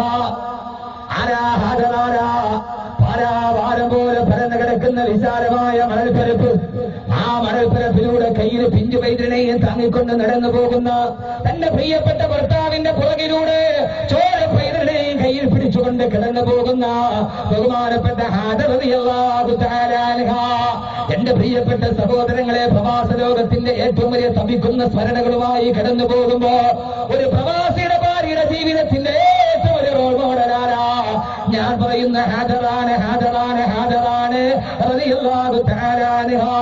മുമ്പിൽ പ്രിയപ്പെട്ട ഭർത്താവ് നടക്കുകയാണ്, പുറകിലെ ചോര പൈതൃനെയും കയ്യിൽ പിടിച്ചുകൊണ്ട് പാരാവാരം പോലെ പരന്നു കിടക്കുന്ന മരുഭൂമിയുടെ മുകളിലൂടെ നിലവിളിച്ചാൽ കേൾക്കാൻ ആരുമില്ല, സഹായിക്കാൻ ഒരു മനുഷ്യ കുഞ്ഞു പോലുമില്ല, രസനാലി കഴിക്കാൻ ഭക്ഷണത്തിന്റെ തുരുത്തുകളില്ല, തൊണ്ട നനക്കാൻ വെള്ളത്തിന്റെ ജലസാന്നിധ്യമില്ല. പാരാവാരം പോലെ കണക്കില്ലാതെ പരന്നു കിടക്കുന്ന മരുഭൂമിയിലൂടെ പിഞ്ചു പൈതൃനെ കടന്നു കൊണ്ടുപോകുമ്പോ ആ സമയത്താണ് മുമ്പിൽ നടക്കുന്ന ഇബ്രാഹിം അലൈഹിസ്സലാത്തു വസ്സലാം. ഒരു ഭാഗമെത്തി, ആരുമില്ല, നാലുപാടും ആരുമില്ല, ചുറ്റുപാട് ശൂന്യമാണ്. ബഹുമാനപ്പെട്ട മുമ്പിൽ നടക്കുന്ന ഭർത്താവ് കൈകൊണ്ട് ആംഗ്യം കാണിച്ചു നിൽക്കുക. ഹാജർ നിന്നു. പെങ്ങളെ, ഭർത്താവൊന്നും പറഞ്ഞില്ല, കൈകൊണ്ട് ആംഗ്യം കാണിച്ചു നിൽക്കുക. ഹാജർ നിന്നു. ഇതാണ് പെണ്ണ്. തന്റെ ഭർത്താവെന്ന് പറയേണ്ട താമസമില്ല. കൈവിരകൾ ഉയർത്തിയിട്ട് മരുഭൂമിയിൽ നിൽക്കാൻ പറഞ്ഞപ്പോ നിന്നു. പിഞ്ചു പൈതൃനെയും കയ്യിൽ പിടിച്ച് ഇബ്രാഹിം അലൈഹിസ്സലാത്തു വസ്സലാം മുമ്പോട്ട് നടന്നു നീങ്ങുമ്പോ ഒന്നും പറയാതെ, ഒന്നും മടിയാതെ, മുൻകൂട്ടി പറയാതെ തന്റെ പ്രിയപ്പെട്ട ഭർത്താവ് മുമ്പോട്ട് നടങ്ങുമ്പോ ഹാജർ റളിയല്ലാഹു തആല അൻഹ വല്ലാത്ത അത്ഭുതത്തോടെ നോക്കി നിന്നു. പുറത്തോട്ട് നോക്കുന്നില്ലല്ലോ ഭർത്താവ്, കണ്ണെന്ന് പുറകോട്ട് അയക്കുന്നില്ലല്ലോ. അവസാനം ചെവകെട്ടപ്പോൾ ഒറ്റ ചോദ്യമാ ചോദിച്ചത്, അമറക്കല്ലാഹു ബിഹാദാ, അല്ലാഹുവാണോ നിങ്ങളോട് ഇത് പറഞ്ഞത്? അള്ളയാണോ എന്നെ ഉപേക്ഷിക്കാൻ പറഞ്ഞത്? അല്ലാഹുവിന്റെ തീരുമാനമാണോ ഈ മരുഭറമ്പിലെന്നെയും എന്റെ പിഞ്ചു പൈതൃനെയും ഉപേക്ഷിച്ചിട്ട് കിടന്നു പോകാൻ? തിരിഞ്ഞു നോക്കിയില്ല, പിന്നീട് തിരിഞ്ഞൊരു നോട്ടമില്ല. മുമ്പോട്ട് നോക്കിക്കണ്ട് ലക്ഷ്യത്തിലേക്കുള്ള പ്രയാണത്തിന്റെ നടുവിലൊരു മറുപടി, അതെ, ഇത് അല്ലാഹുവിന്റെ തീരുമാനമാണ്, ഇത് അല്ലാഹുവിന്റെ കൽപ്പനയാണ്. എന്നാൽ ഹാജർ റളിയല്ലാഹു അൻഹ, എന്റെ പ്രിയപ്പെട്ട സഹോദരിമാരെ, ഹാജർ റളിയല്ലാഹു അൻഹ ഇത് കേൾക്കേണ്ട താമസം ഒരു മറുപടി പറഞ്ഞു, ഇതല്ല യുദീഅനാ. എന്നാൽ അള്ളാഹു എന്നെ പാഴാക്കുകയില്ല, അള്ള എന്നെ പാഴാക്കുകയില്ല. അങ്ങകലേക്ക് പ്രിയപ്പെട്ട ഭർത്താവ് മരുഭൂമിയിലൂടെ കടത്തുവള്ളക്കാരന്റെ വഞ്ചി, കടത്തുവഞ്ചിക്കാരന്റെ വെള്ളം അങ്ങകലേക്ക് നടന്നു പോകുന്നത് പുഴവക്കിലിരുന്ന് നോക്കുന്ന യാത്രികനെ പോലെ ബഹുമാനപ്പെട്ട ഹാജർ റളിയല്ലാഹു അൻഹു നോക്കി നിൽക്കുകയാണ്. അങ്ങകലേക്ക് ഇബ്രാഹിം അലൈഹിസ്സലാത്തു വസ്സലാം പോയി മറഞ്ഞു. ഇപ്പൊ ഹാജർ എവിടെയാ? കറുത്ത ഹാജർ, അടിമയായ ഹാജർ, സ്ത്രീയായ ഹാജർ, വിദേശിയായ ഹാജർ റളിയല്ലാഹു അൻഹ ആര് സഹായിക്കാനില്ലാതെ ഒരു മരുഭൂമിയിൽ ഒറ്റയ്ക്ക് നിൽക്കുകയാണ് പിഞ്ചു പൈതലുമായി. എന്റെ പ്രിയപ്പെട്ട പെങ്ങള്, പ്രവാസിയുടെ ഭാര്യയെ പറയുമ്പോ ഇവിടെ നീ കണക്കാക്കുക. പ്രവാസിയുടെ ഭാര്യയെ ഭർത്താവൻ അകലേക്ക് കടന്നുപോയി ജീവിതത്തിന്റെ എല്ലാ കഷ്ടപ്പാടുകൾ മാറ്റാൻ, പ്രയാസങ്ങൾ മാറ്റാൻ, കടങ്ങൾ തീർക്കാൻ, പെങ്ങളെ കെട്ടിക്കാൻ, ഉമ്മയുടെ ചികിത്സയ്ക്ക് വേണ്ടി ഇവിടെ കിടന്ന് പൊരിഞ്ഞു പൊരിഞ്ഞു പൊരിഞ്ഞ് അവസാനമൊന്നുമില്ലാതെ ഭർത്താവ് പോവുകയാണ്. എയർ ഇന്ത്യയുടെ ഫ്ലൈറ്റ് തയ്യാറായി. എയർപോർട്ടിന്റെ മുമ്പിൽ വിറകണ്ണുകളോടെ ഭർത്താവിനെ അനുസരിക്കുന്ന, ഭർത്താവിനെ യാത്രയാക്കുന്ന പെണ്ണേ, നീ ഇപ്പൊ ഹാജറിന്റെ മുമ്പിലാ, നീ ഇപ്പൊ ഹാജറിന്റെ മുമ്പിലാണ്. മരുഭൂമിയുടെ മുമ്പിൽ, മരുഭൂമിയുടെ നടുവ് എന്ത് ചെയ്യണമെന്നറിയാതെ പിഞ്ചു വൈദ്യനെയെ കയ്യിൽ പിടിച്ചു നിന്ന ഹാജർ റളിയല്ലാഹു അൻഹ ജീവിതത്തിൽ ഒറ്റപ്പെടുകയാണല്ലോ. ഇനി പോകാൻ ഇവിടെ കാണില്ലത്, ആരാണ് നടക്കാനുള്ളത്, ആരാണ് കൈപിടിക്കാനുള്ളത്? അങ്ങകലെ എയർപോർട്ടിൽ, കരിപ്പൂർ എയർപോർട്ടിന്റെ മുറ്റത്ത് അങ്ങകലെ എയർ ഇന്ത്യയുടെ എമിറേറ്റ്സിന്റെ ഫ്ലൈറ്റ് ഇങ്ങനെ മാനത്ത് നിന്നിങ്ങനെ മാറി മാറി മാറി പോകുമ്പോ അവസാനം ഒരു നെടുവീർപ്പോടെ അടങ്ങുന്ന തേങ്ങലുമായി, പറ്റുന്ന നെഞ്ചുമായി സ്വന്തം മക്കളെ ചേർത്ത് പിടിച്ചിട്ട് മക്കളെ ഉപ്പ പോയിരിക്കുകയാണ്. ജീവിതത്തിന്റെ രണ്ടറ്റം തമ്മിൽ കൂട്ടിമുട്ടിക്കാൻ ജീവിതത്തിൽ ഒരു തുരുത്തനയാണ്. വീട്ടിലോട്ട് തിരിച്ചു വരുന്ന പെങ്ങളെ, ഇനിയാണ് നീ ഹാജരാവേണ്ടത്, ഇനിയാണ് നീ ഹാജരാവേണ്ടത്, ഇനിയാണ് നീ ഹാജരാവേണ്ടത്. റളിയല്ലാഹു തആല അൻഹ പിന്നീടല്ലേ അല്ലാഹു സുബ്ഹാനഹു വ തആല സ്വന്തം ഭർത്താവിന്റെ അഭാവത്തിൽ സ്വന്തം ശരീരത്തെ, ഭർത്താവിന്റെ അഭിമാനത്തെ സൂക്ഷിച്ച് ജീവിച്ച പെണ്ണിനാണ് അള്ളാഹു പിന്നീട് ജീവിതത്തിൽ എല്ലാവിധ അനുഗ്രഹങ്ങളും വാരിക്കോരി കൊടുത്തതെന്ന് അള്ളാഹുവിന്റെ പ്രവാചകൻ നബി മുഹമ്മദ് മുസ്തഫ സല്ലല്ലാഹു അലൈഹി വസല്ലം. ഇബ്രാഹിം അലൈഹിസ്സലാത്തു വസ്സലാം പോയി പരാവാരം പോലെ പരന്നു കിടക്കുന്ന മരുഭൂമിയിൽ പിഞ്ചു പൈതലുമായി ഹാജർ റളിയല്ലാഹു തആല ഒറ്റത്തായി. ഇപ്പൊ പ്രവാസിയുടെ ഭാര്യ ഏതാണ്ട് ഇങ്ങനെയാണ്. അവൾ തന്റെ ഭർത്താവിനെ നിറകണ്ണുകളോടെ പറഞ്ഞയച്ചു. മനസ്സുണ്ടായിട്ടല്ല, വേർപിരിയാൻ ഇഷ്ടമുണ്ടായിട്ടല്ല, വേർപാടും വിരഹവും മനസ്സിന്റെ കോണുകൾക്കുള്ളിൽ ഒതുക്കാൻ കഴിയുന്നത് കൊണ്ടല്ല. പക്ഷേ ജീവിതത്തിൽ അല്ലാഹുവിന്റെ കൽപ്പന, അവന്റെ തീരുമാനം, സാഫിറു തുർസഖു, സാഫിറു തുർസഖു, നിങ്ങൾ യാത്ര ചെയ്യൂ, നിങ്ങളുടെ റിസ്കുകൾ നിങ്ങൾ നേടിയെടുക്കൂ എന്ന ആദരവായ പ്രവാചകൻ നബി മുഹമ്മദ് മുസ്തഫ. ഈ ഹദീസ് പഠിച്ചത് കൊണ്ടായിരിക്കാം പ്രവാസികൾ ഇത്രയുണ്ടായതെന്ന് എനിക്ക് തോന്നുന്നു. സാഫിറു, യാത്ര ചെയ്യൂ, തുർസഖു, എന്നിട്ട് നിങ്ങളുടെ ഭക്ഷണവും നിങ്ങളുടെ അന്നവും നിങ്ങൾ നേടിയെടുക്കൂ. പോയി. ഇനിയാണ് സഹോദരിമാരെ നിന്റെ ജീവിതവുമായി ചുറ്റിപ്പറ്റിയുള്ള പ്രയാസങ്ങൾ. ഇവിടെ ഹാജർ എന്ത് ചെയ്തു? ഇവിടെ ഹാജർ റളിയല്ലാഹു തആല എന്ത് ചെയ്തു? തന്റെ പ്രിയപ്പെട്ട പൈതാഹിയായ കുഞ്ഞിന്, കരച്ചിൽ സഹിക്കാൻ കഴിയാതെ കൈത്തണ്ടയിൽ നിന്ന് പൊട്ടിക്കരയുന്ന കുഞ്ഞിന് ഒരു നേരത്തെ ദാഹജലം തേടി ആ പാവപ്പെട്ട വീട്ടമ്മ, ആ പാവപ്പെട്ട പെണ്ണ് രണ്ട് കുന്നുകൾക്കിടയിലൂടെ പാരവശ്യത്തോടെ ഓടിയ ഓട്ടം ലോകചരിത്രത്തിന്റെ നിലക്കാത്ത അടയാളമായി മാറി. ലോകാവസാനം വരെ ഏതൊരു മനുഷ്യനും കടന്നു പോകേണ്ട, അവിടെ ചെന്നാൽ ഓടിപ്പോകേണ്ട അങ്ങകലെ കാണുമ്പോൾ ആ ഹാജർ റളിയല്ലാഹു അൻഹു ഓടുമ്പോൾ ഏതൊക്കെ അവയവങ്ങൾ കുലുങ്ങിയോ ആ അവയവങ്ങൾ മുഴുവനും വല്ലാത്ത ഒരു താളാത്മകമായി പ്രദർശിപ്പിച്ചുകൊണ്ട് നടന്നു പോകേണ്ട ലോക ചരിത്രത്തിന്റെ അടയാളമായി ലോകാവസാനം വരെ കഅബാലയം പൊളിക്കപ്പെടുന്നത് വരെ ഹാജർ റളിയല്ലാഹു തആല ലോകചരിത്രം വിസ്മരിക്കുകയില്ല. ലോകചരിത്രം വിസ്മരിക്കുകയില്ല. ചരിത്രത്തിൽ ഓർക്കാൻ കഴിയുന്ന ചരിത്രവനിതയായി തന്റെ ഭർത്താവിന്റെ അഭാവത്തിൽ മാറാൻ കഴിഞ്ഞു എന്നതാണ് ഹാജർ റളിയല്ലാഹു തആല ലോക ചരിത്രത്തിൽ വ്യത്യസ്തയാക്കുന്നത്. ഭർത്താവില്ലാത്തപ്പോ ഒരു പെണ്ണ് ഒറ്റക്കൊക്കെ ജീവിച്ച ഇങ്ങനെയൊക്കെ ആവൂല ഉസ്താദെ, നമ്മളൊക്കെ തന്നെ ജീവിക്കുന്നവരല്ലേ, നമ്മുടെയൊക്കെ അവസ്ഥ ഇതല്ലേ എന്ന് സാധാരണ നമ്മുടെ കാലഘട്ടത്തെ കുറ്റം പറയാൻ എല്ലാവർക്കും താല്പര്യം. ഉസ്താദെ, ഈ കാലത്തൊക്കെ ഇങ്ങനെയൊക്കെ ജീവിക്കാൻ പറ്റുമോ? നമ്മളും എത്ര നാളായി അദ്ദേഹം പോയിട്ട് എന്നൊക്കെ പറഞ്ഞ് വല്ലാത്ത ഒരു എന്താ പറയുക നമ്മളൊരു കാര്യം, ആ തെറ്റിനെ ന്യായീകരിക്കുന്ന ചില നിലപാടുകളുണ്ടാവും. തെറ്റാണ്, പക്ഷെ തെറ്റിനെ നമ്മൾ ന്യായീകരിക്കും. അതൊരു നിലപാടുണ്ട്. ആചാര്യ അടുക്കൽ വന്നിട്ടൊരു പാവപ്പെട്ട മുതൽ 1000 രൂപ കടം തരാം. ആചാര്യക്കാണെങ്കിൽ പലിശ മേടിക്കാൻ പറ്റില്ല. ആളുകൾ എന്ത് പറയും?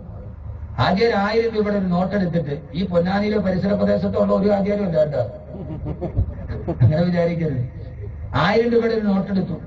അദ്ദേഹം അതുകൊണ്ടൊരു വള്ളം ഉണ്ടാക്കി. വള്ളം കൊടുക്കണം, തോണി ഉണ്ടാക്കി. എന്നിട്ട് കടം വാങ്ങിക്കാൻ വന്നവരെ കൊടുത്തു.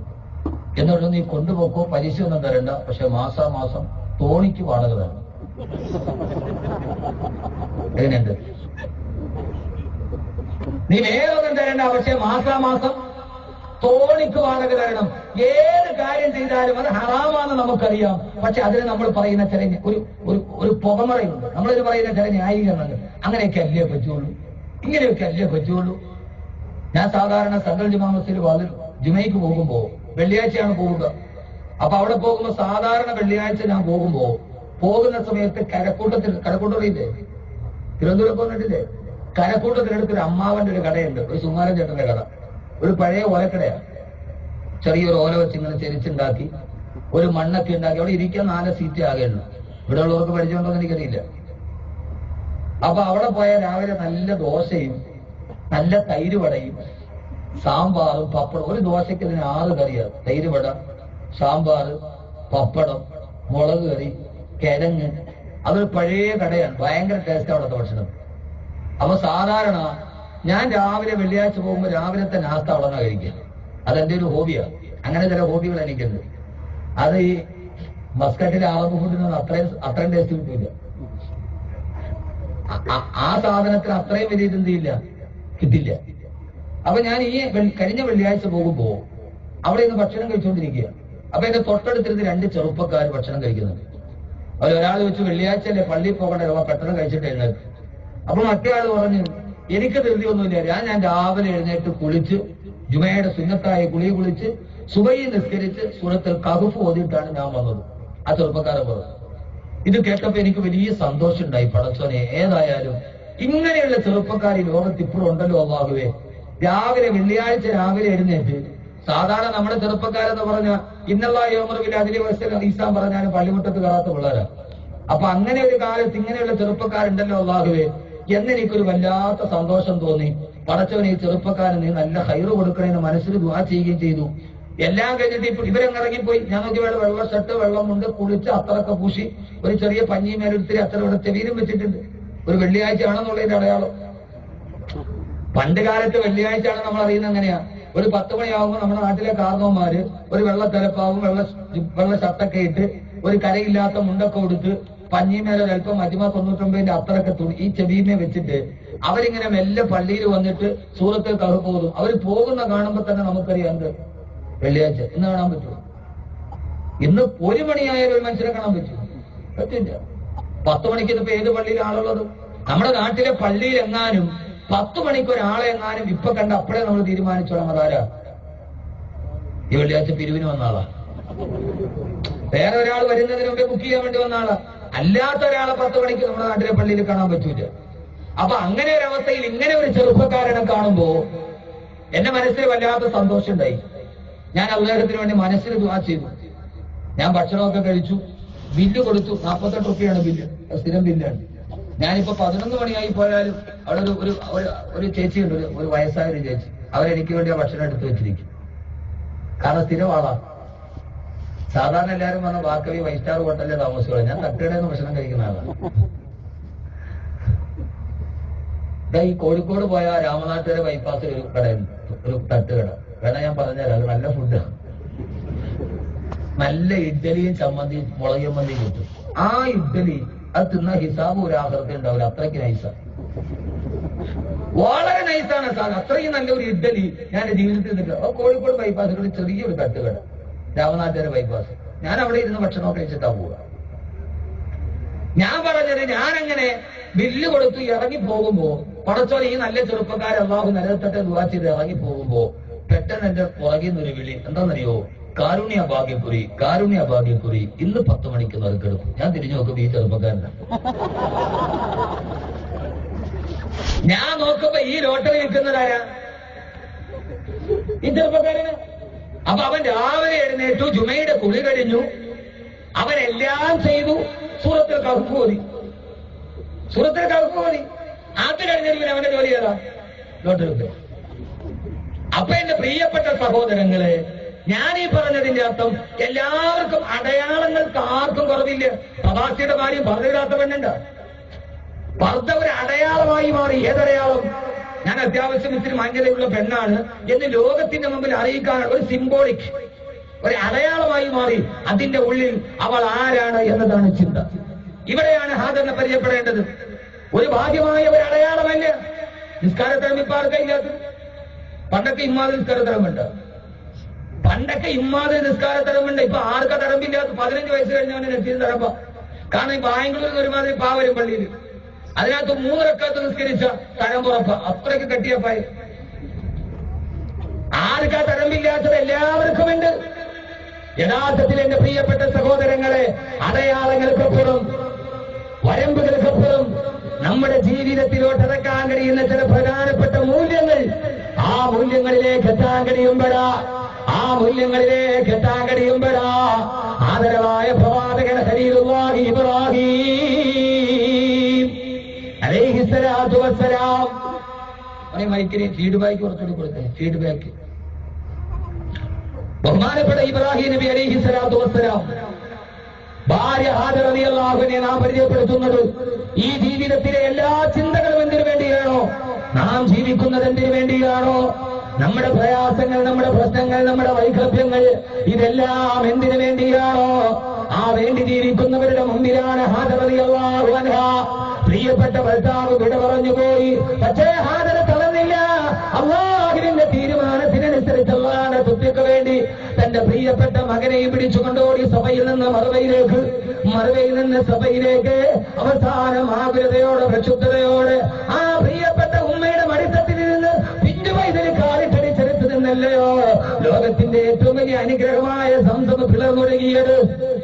ഒരു പ്രിയപ്പെട്ട ഭർത്താവിന്റെ അനുസരണയോടെ ജീവിച്ച പെണ്ണിന്റെ പൈതാഹത്തിന്റെ മുമ്പിലല്ലയോ എന്റെ പ്രിയപ്പെട്ട പെങ്ങള് ലോക ചരിത്രത്തിന്റെ ഏറ്റവും വലിയ അടയാളമായി തീർന്നത്. അവസാനം അല്ലാഹുവിന്റെ ഖുർആൻ തന്നെ പറയുകയാ, കുറെ നാളുകൾ കഴിഞ്ഞു ഭർത്താവായി ഇബ്രാഹിം അലൈഹിസ്സലാത്തു വസ്സലാം മടങ്ങി വന്നു. ആ മടങ്ങി വന്നിട്ട് ഇബ്രാഹിം നബി പറയുന്നത് എന്താ? അല്ലാഹുവിന്റെ വിശുദ്ധമായ ഖുർആൻ തന്നെ പറയട്ടെ, കടന്നുപോയിട്ട് ഇതേവരെ നോക്കാതിരുന്ന ഇബ്രാഹിം നബി തിരിച്ചു വരുമ്പോ പ്രിയപ്പെട്ട പിഞ്ചുവയലിൽ നടക്കാൻ തുടങ്ങി. എല്ലാ പ്രയാസങ്ങളുടെയും നടുവിൽ മരുഭൂമിയിൽ ഒരു തുള്ളി വെള്ളമില്ലാതെ കൈകാലിട്ടടിച്ച വെള്ളത്തിൽ നിന്ന് മകനെ പോറ്റി വളർത്തി എല്ലാ പ്രയാസങ്ങളും സഹിച്ച് ഭർത്താവിന്റെ അഭാവത്തിൽ തന്റെ പ്രിയപ്പെട്ട മകനെ വളർത്തി ബഹുമാനപ്പെട്ട ഹാജർ റളിയല്ലാഹു അൻഹ അവസാനം തിരിച്ചു വന്ന ഇബ്രാഹിം നബിയുടെ പറച്ചിലെന്താ? അല്ലാഹുവിന്റെ ഖുർആൻ തന്നെ പറയട്ടെ, قال يا بني إني أرى في المنام أني أذبحك فانظر ماذا ترى. തന്റെ മകൻ ഓടിച്ചാടി നടക്കുന്ന പ്രായമായി, തന്റെ കൈ പിടിച്ച് നടക്കാൻ പക്വതയായി. ആ സമയത്താണ് ഭർത്താവ് വന്നിട്ട് പറയുക, പ്രവാസിയുടെ ഭാര്യമാരെ ആദ്യത്തെ ഖുർആന്റെ സന്ദേശം ഞാൻ പങ്കുവെക്കട്ടെ.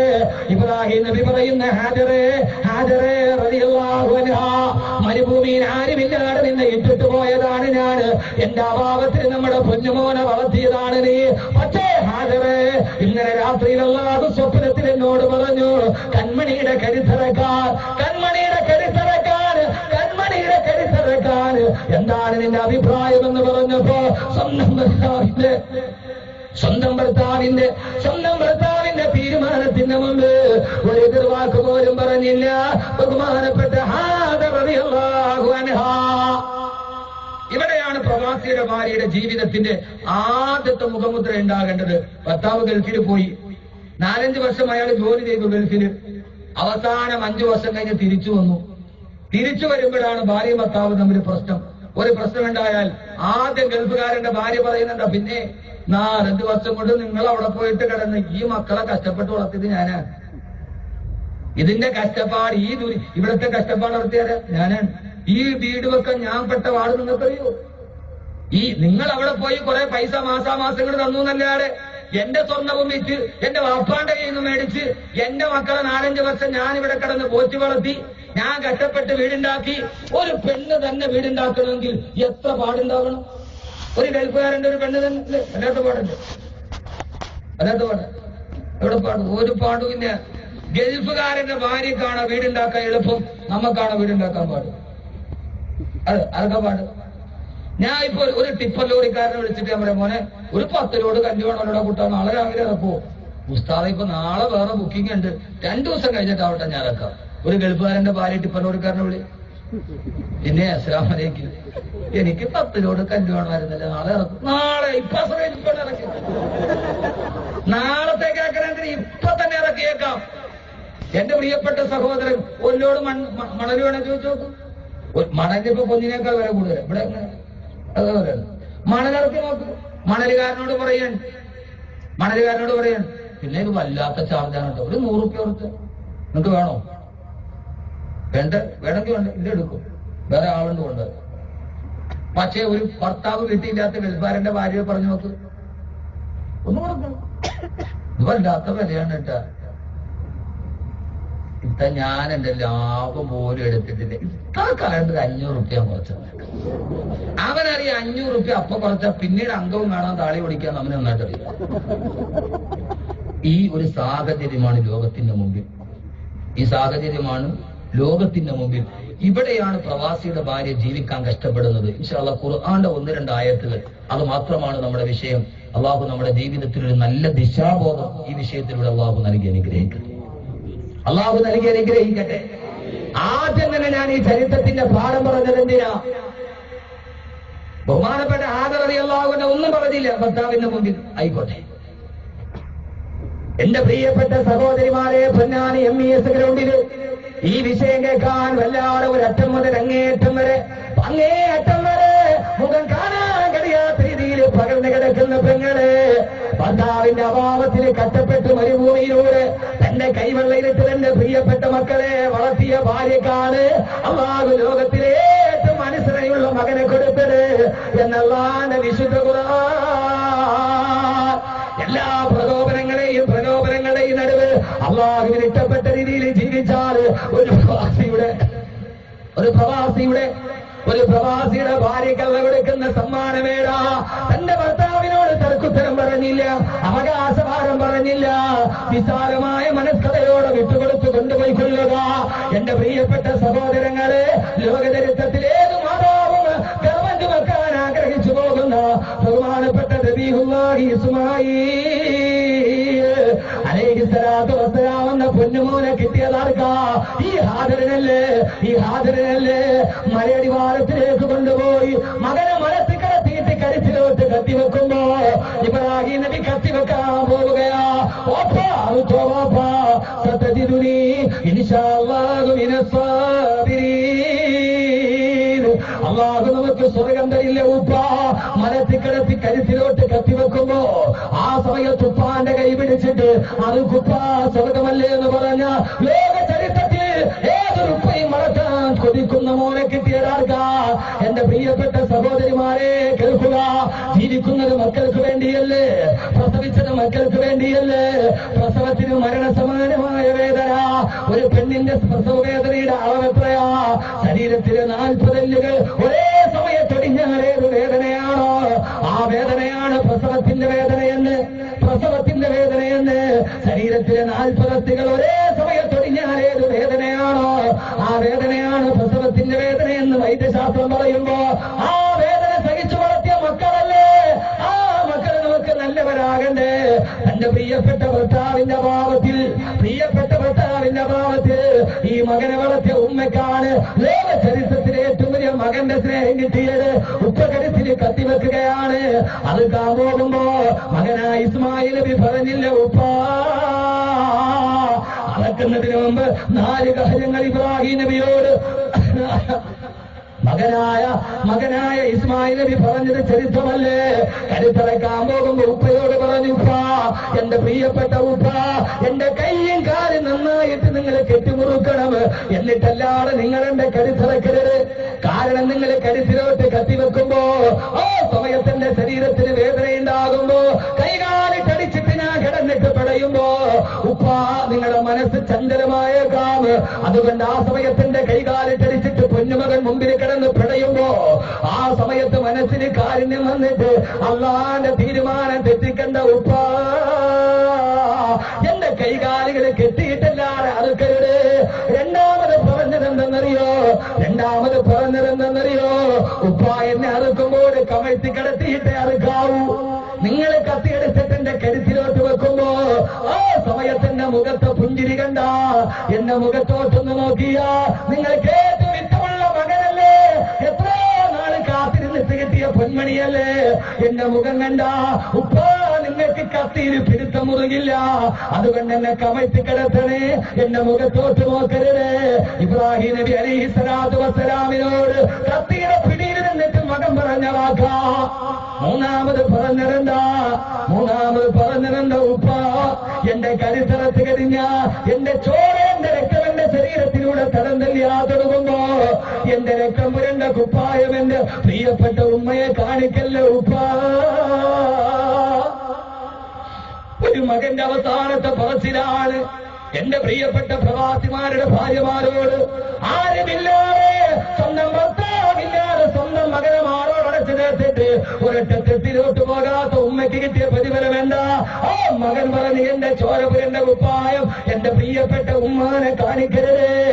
അവസാനം ഞാൻ മരിച്ചു കഴിഞ്ഞ എന്റെ ഉമ്മയോട് എന്റെ ഒരു സലാം പറയണേ, നാളെ സ്വർഗത്തിൽ വെച്ച് കാണാമെന്ന് പറയണേ എന്ന് പറഞ്ഞിട്ടാണ് ഇസ്മായിൽ നബി അലൈഹിസ്സലാത്തു വസ്സലാം തന്റെ കരുത്ത് വെച്ച് കൊടുത്തതെങ്കിൽ എന്റെ പ്രിയപ്പെട്ട സഹോദരിമാരെ, ഗൾഫിൽ നിന്ന് വരുന്ന പെട്രോളിന്റെ ഉച്ചിട്ട മുഴുവനും വീട്ടിലേക്ക് വന്ന് കുമിഞ്ഞുകൂടിയപ്പോ ആ സാമ്പത്തിക മുഴുവനും ജീവിതത്തിലോട്ട് കടന്നു പോകുമ്പോ പാതിരാ സമയത്ത് നിന്റെ പ്രിയപ്പെട്ട ഭർത്താവ് ഗൾഫിന്റെ മണകാരണ്യത്തിന് കടന്ന് അവൻ കിടന്ന് പൈസ ഉണ്ടാക്കുമ്പോ അവൻ കിടന്നിറങ്ങുന്നത് ഈത്തപ്പരപ്പം കൊണ്ടുവന്ന കാർട്ടൂണിന്റെ പുറകിലാ.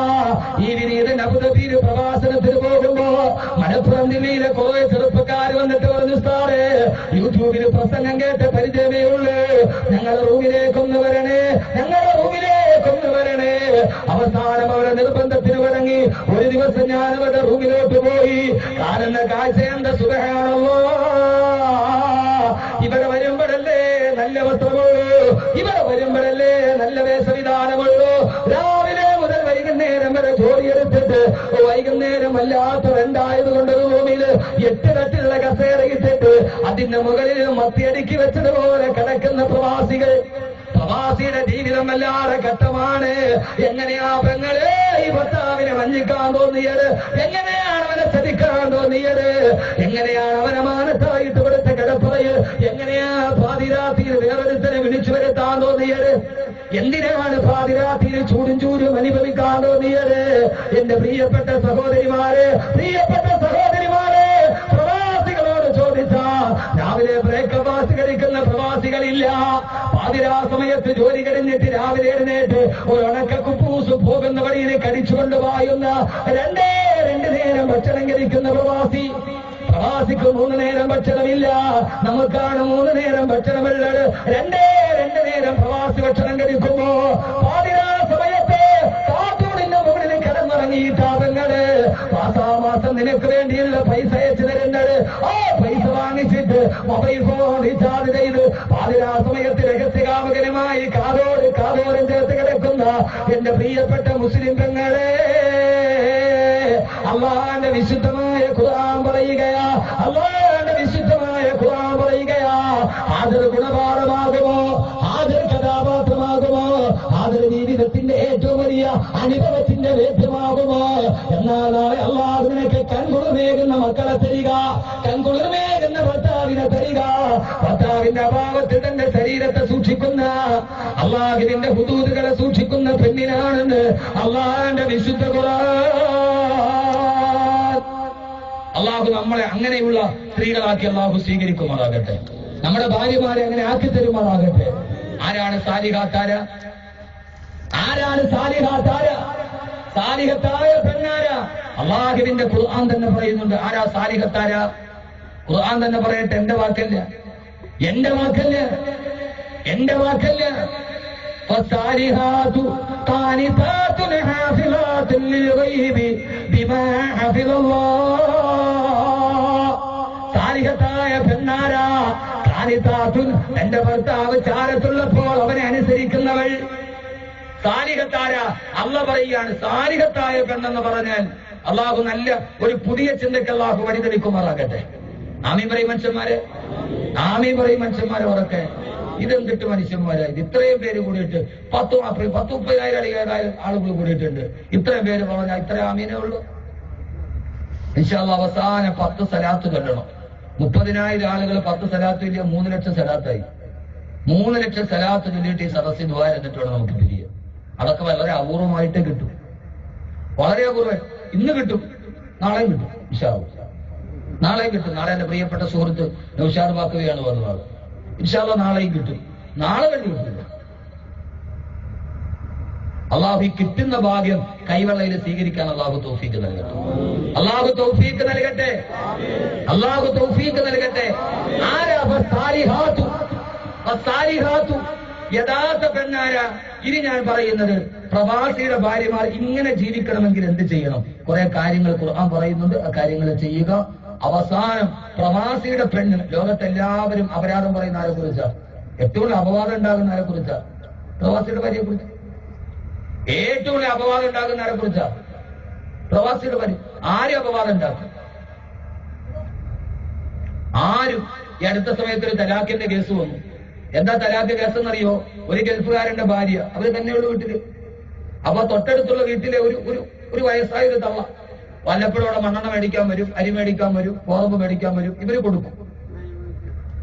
അങ്ങനെ ഒരു ദിവസം അവര് രാവിലെ വീട്ടിൽ വന്നപ്പോ അവര് കണ്ടത് മുറ്റത്തൊരു ബീഡിക്കുറ്റി കിടക്കും. ഇടത്തമയത്തിൽ തലാഖ് വന്ന കേസാണ്. തലാഖ് സംഭവിച്ചു, ബീഡിക്കുറ്റി കിടക്കും. അവർക്ക് പറയാൻ അടയാളമായി. അവര് നേരെ ഈ പെണ്ണിന്റെ ഭർത്താവിനെ വിളിച്ചിട്ട് പറഞ്ഞു, നിന്റെ വീട്ടിൽ ആരോ രാത്രിയൊക്കെ വന്നിട്ട് പോകുന്നുണ്ട്, വീട്ടിലും ബീഡിക്കുറ്റി കിടക്കുന്നു. എക്സാമ്പിൾ അല്ലേ, നടന്ന സംഭവം. ഭർത്താവ് കേട്ട മാത്രമേ തന്നെ ഫോൺ എടുത്തിട്ട് വിളിച്ച് നിന്നെ ആ 3 തലാഖും ചെയ്യും. കാരണം നിന്റെ മുറ്റത്ത് ബീഡിക്കുറ്റിയില്ലേ. 3 തലാഖും ചൊല്ലി. ഈ പെണ്ണിന് പെണ്ണ് തന്നെയാണല്ലോ. ഒരു പെണ്ണ് ഒന്നിച്ചു നിൽക്കില്ല. ഏറ്റവും ഒരു പെണ്ണിന് ശത്രുവാരായിരിക്കും? ഒന്നിച്ചു നിൽക്കുന്ന ശീരത്തഴപ്പമേ പെണ്ണെന്ന ജാതിക്കു തീരെയില്ല. പൊൻകുന്നം വർക്കി പാടിയിട്ടുണ്ട്. പൊൻകുന്നം വർക്കി കൊണ്ട് പെണ്ണിനെ കുറിച്ച് പാടിയിട്ടുണ്ട്. ഒന്നിച്ചു നിൽക്കുന്ന ശീലപ്പഴക്കമേ പെണ്ണെന്ന ജാതിക്ക് തീരെയില്ല. ഒന്നിച്ചു നിൽക്കുക എന്ന് പറയുന്ന ഒരു ശേരം പെണ്ണെന്ന് പറയുന്ന ജാതിക്ക് വളരെ കുറവാണ്. എന്റെ പ്രിയപ്പെട്ട സഹോദരങ്ങളെ, അപ്പോ അവസാനം തലാഖായി. തലാഖ് സംഭവിച്ച് വലിയ വിഷയമായി. പള്ളി കമ്മിറ്റിയിൽ വിഷയമെത്തി. അവസാനം അന്വേഷിക്കുമ്പോഴാണ് വിവരം അറിയുന്നത്, ബീഡിക്കുറ്റി എവിടെ നിന്ന് വന്നതാ? തലേ ദിവസം അവിടെ ഇലക്ട്രിസിറ്റിയുടെ ബില്ല് എഴുതാൻ വേണ്ടി വന്നവൻ അവ ഇലക്ട്രിസിറ്റിയുടെ ബില്ല് എഴുതിട്ട് ബീഡി കുറ്റിട്ട് അവിടെ ഇട്ടു. അത് അവസാനം ഈ പെണ്ണിന്റെ തലാഖിൽ സംഭവിച്ചു. അപവാദങ്ങൾ ഏറ്റവും കൂടുതൽ ഉണ്ടാകുന്ന പ്രവാസിയുടെ ഭാര്യയെ കുറിച്ച്, ദുഷ്പ്രചരണം ഉണ്ടാകുന്ന പ്രവാസിയുടെ ഭാര്യയെ കുറിച്ച്. ഇവിടെ ഞാൻ പറയുന്നത്, ഒരു പ്രവാസിയുടെ ഭാര്യ അവളുടെ ജീവിതത്തിൽ പാലിക്കേണ്ട ചില ചിട്ടവട്ടങ്ങളുണ്ട്. അത് പാലിക്കും.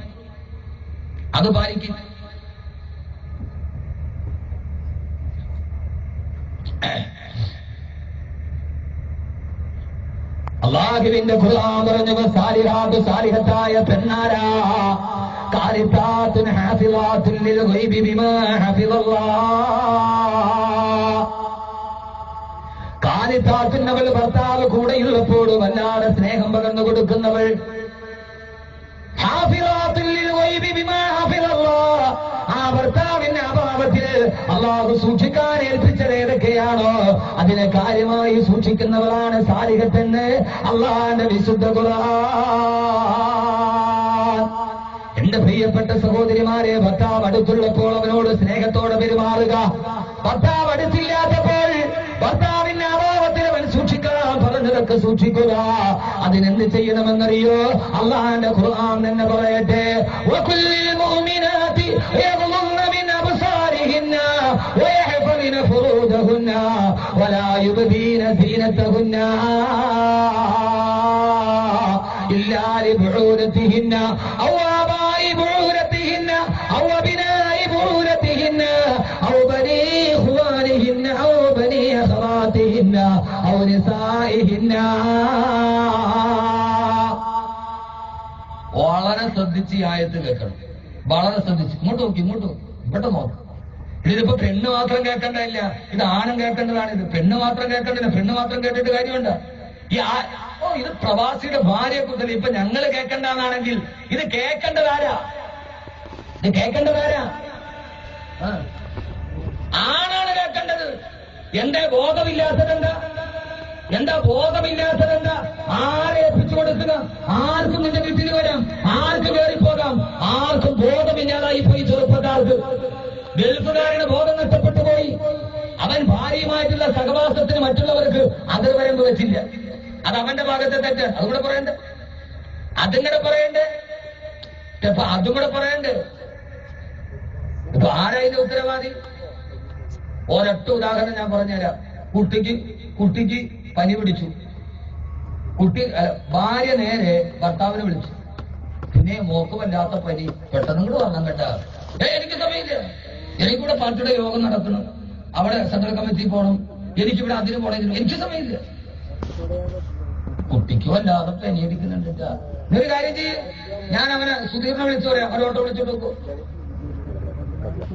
എന്നാ വിളിച്ചു പറയും. അല്ല എനിക്ക് വിളിക്കാൻ സമയമില്ല, ഇവിടെ പാർട്ടിയുടെ മീറ്റിംഗ്, നീ ഒരു കാര്യം ചെയ്യും, അവരെ വിളിക്കും. അങ്ങനെ ഭാര്യ എന്ത് ചെയ്തു? ഭാര്യ എടുത്തിട്ട് സുധീറിനെ വിളിച്ചു. 94474530. സുധീർ വിളിച്ചു, മോനെ സുധീർ എന്താണ്? കുട്ടിക്ക് വല്ലാത്ത, നന്നായിട്ട് കേൾക്കണേ, എന്നിട്ട് ഈ ആയത്ത് കേൾക്കണം, എന്നിട്ട് ഈ ആയത്തിന്റെ അർത്ഥം കേൾക്കണം. പുരുഷന്മാര് ഭാര്യമാരുണ്ടെങ്കിൽ എല്ലാരും കേൾക്കും, അള്ളാഹു കബൂലാക്കട്ടെ. ഭാര്യമാരുള്ളവര് കേൾക്കും, കല്യാണം കഴിക്കാത്തവര് കേൾക്കണല്ലേ, പറഞ്ഞുറപ്പിച്ച് വെച്ചിരിക്കല്ലേ. എന്റെ ഒരു ദിവസം മാറി റീചാർജ് ചെയ്യണം, പറഞ്ഞു വെച്ചേക്കണല്ലേ. ഏതായാലും എന്റെ പ്രിയപ്പെട്ട എന്റെ പൊന്നു മക്കളെ കേൾക്കി, ഇത് കേട്ടിട്ട് അടുത്ത ആയത്ത് ഖുർആന്റെ മാനസിക വശം എന്താണെന്ന് ചിന്തിക്കും. എന്നിട്ട് കങ്ങന്മാരൊക്കെ തൽക്കാലത്തേക്ക് ഞാൻ ക്ഷമ ചോദിക്കുകയാണ്, കാലൊന്ന് വയ്യാതിരിക്കുക. യഥാർത്ഥത്തിൽ ഈ ഒരു പരിപാടി പങ്കെടുക്കാൻ വേണ്ടി ഒരു മാസത്തെ ഷെഡ്യൂൾ മറ്റുള്ളൂ. ഞാൻ മിനിങ്ങാൻ അബുദാബി പോകേണ്ട ആളാണ്. അറിയാതെ എഴുതിച്ചു കൊടുത്തു കഴിഞ്ഞ ഒരു സമാധാനം തരട്ടെ. എന്തുമാതിരി വിളിയാ വിളി. അൻവരി എന്ത് ഇവിടെ പോയാ? അൻവരി അമീത് മാഷ് എന്ന് നിലത്ത് വിളിച്ചിട്ടില്ല ഈ പരിപാടി ബുക്ക് ചെയ്യുന്നത്. യഥാർത്ഥത്തിൽ ജീവിതത്തിൽ ആദ്യമായി നേരിട്ട് കാണാതെ ഫോണിൽ കൂടെ കൊടുത്ത ഡേറ്റാണ്. നേരി സംഘാടന ഒരു 6-7 മാസം മുമ്പ് എന്തോ എന്ന് പറയുമ്പോൾ മദ്രസയുടെ വാർഷികം കൊടുത്തു.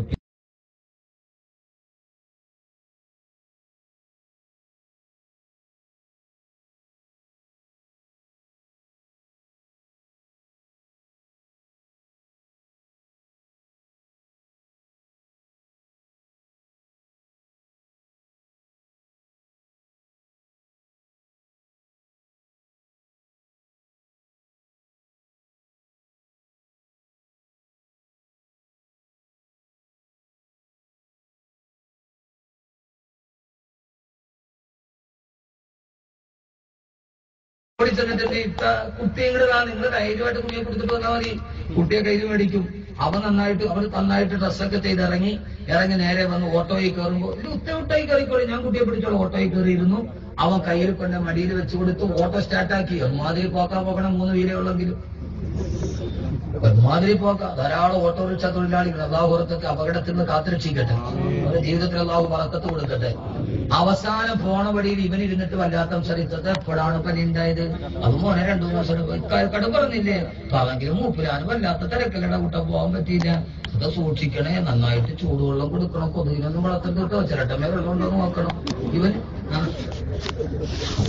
നന്നായിട്ട് ആചാരമായിട്ട് സംസാരിക്കും. താഴെ ഭാര്യ കേട്ടിട്ട് അങ്ങനെ തന്നെ ഇരിക്കും. അവസാനം ഹോസ്പിറ്റലിന് മുമ്പിലെത്തി. പോയി കുട്ടി ഇവൻ തന്നെ താങ്ങിയെടുക്കും. ചെറുപ്പം പോയി OP ടിക്കറ്റ് എടുത്തോളി. OPയിൽ വല്ലാത്ത തിരക്ക്. നിങ്ങൾ പോയി അവിടെ ഇരുന്നോട്ടെ, ഞാൻ എടുത്തോരല്ലോ. പോയി OP ടിക്കറ്റ് എടുത്തോണ്ടോ കൈ കൊടുത്ത് ഡോക്ടറെ കാണുന്നവരെ ഡോക്ടറിന് വല്ലാത്ത ക്യൂ. പനിയുടെ സീസണാണ്, വല്ലാത്ത ക്യൂ. കുട്ടി ഇരുന്നിട്ട് കരയാൻ തുടങ്ങും. ആ സമയത്ത് കുട്ടിയെ ഇവൻ കയ്യിൽ പിടിച്ചിട്ട് ഞാൻ നോക്കിക്കോളാം, ഇത്തത്തോടെ ശ്രമിച്ചോളി. അവൻ കുട്ടിയെ കൈ പിടിച്ചിട്ട് രാരാരോ ഇച്ച് താരാട്ടൊക്കെ പാട്ടി കുട്ടി ഉറക്കി. അവനറിയാം ഇപ്പൊ കുട്ടി ഉറക്കിയ നാളെ തള്ളയും കൈകെടുത്ത് ഉറക്കണം. എന്താ അതാ ഞാൻ പറയും, പ്രവാസിയുടെ ഭാര്യ എന്ന് പറയുമ്പോൾ വിഷയം പറയുമ്പോ അവര് നന്നായിട്ട് കാര്യത്തെ കുറിച്ച് നന്നായിട്ട് അറിയാം.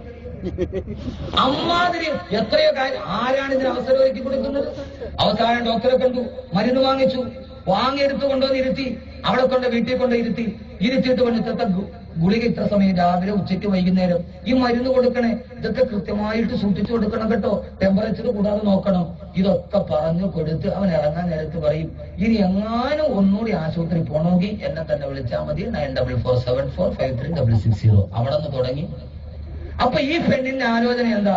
അള്ളാഹുവേ, എന്റെ ഭർത്താവിനെ വിളിച്ചിട്ട് അയാൾക്ക് വരാൻ കഴിയുന്നില്ല, ഈ പാവപ്പെട്ട ഓട്ടോക്കാരൻ എന്തൊരു സ്നേഹമാ, ഇവന്റെ ഭാര്യ എത്ര സൗഭാഗ്യവതിയായിരിക്കും. ആ പെൺകുട്ടി ന്യായമായിട്ട് ചിന്തിക്കില്ലേ? ഞങ്ങളെ ന്യായമായിട്ട് ആ പെണ്ണിന്റെ മനസ്സിൽ എന്തുണ്ടാവും? അള്ളാഹു, ഇവന്റെ ഭാര്യ എന്തോ ഒരു ഭാഗ്യവതിയ.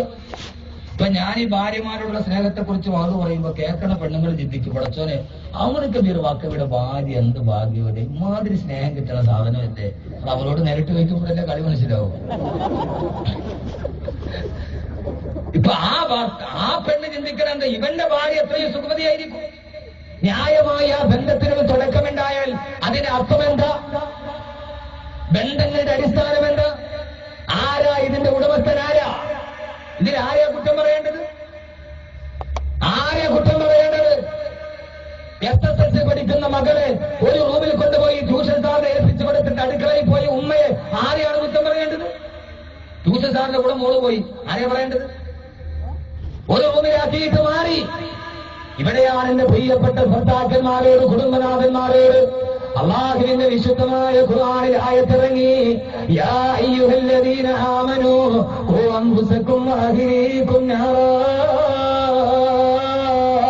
വഖൂദുഹാ അന്നാസു വൽ ഹിജാറ അലൈഹാ മലായികത്തുൻ ഗിലാദുൻ സിദാലുൻ ലാ യഅസൂന അല്ലാഹ മാ അമറഹും വയഫഅലൂന മാ യുഅമറൂൻ. അല്ലാഹുവിന്റെ ഖുർആനിൽ ആയത്തിറങ്ങിയ അയ്യുഹല്ലദീന ആമനൂ, ഓ സത്യവിശ്വാസികളെ, ഖൂ അൻഫുസകും വഅഹ്ലീകും നാറാ,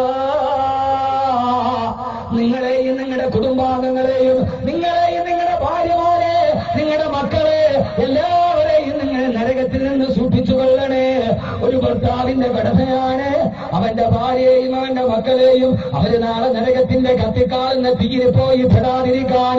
സത്യവിശ്വാസികളെ നിങ്ങൾ ശ്രദ്ധിക്കണേ. ആയത്തിറങ്ങിയപ്പോ ആ സമയത്ത് ഒരു സഹാബി ബോധം കെട്ട് താഴെ വീണു.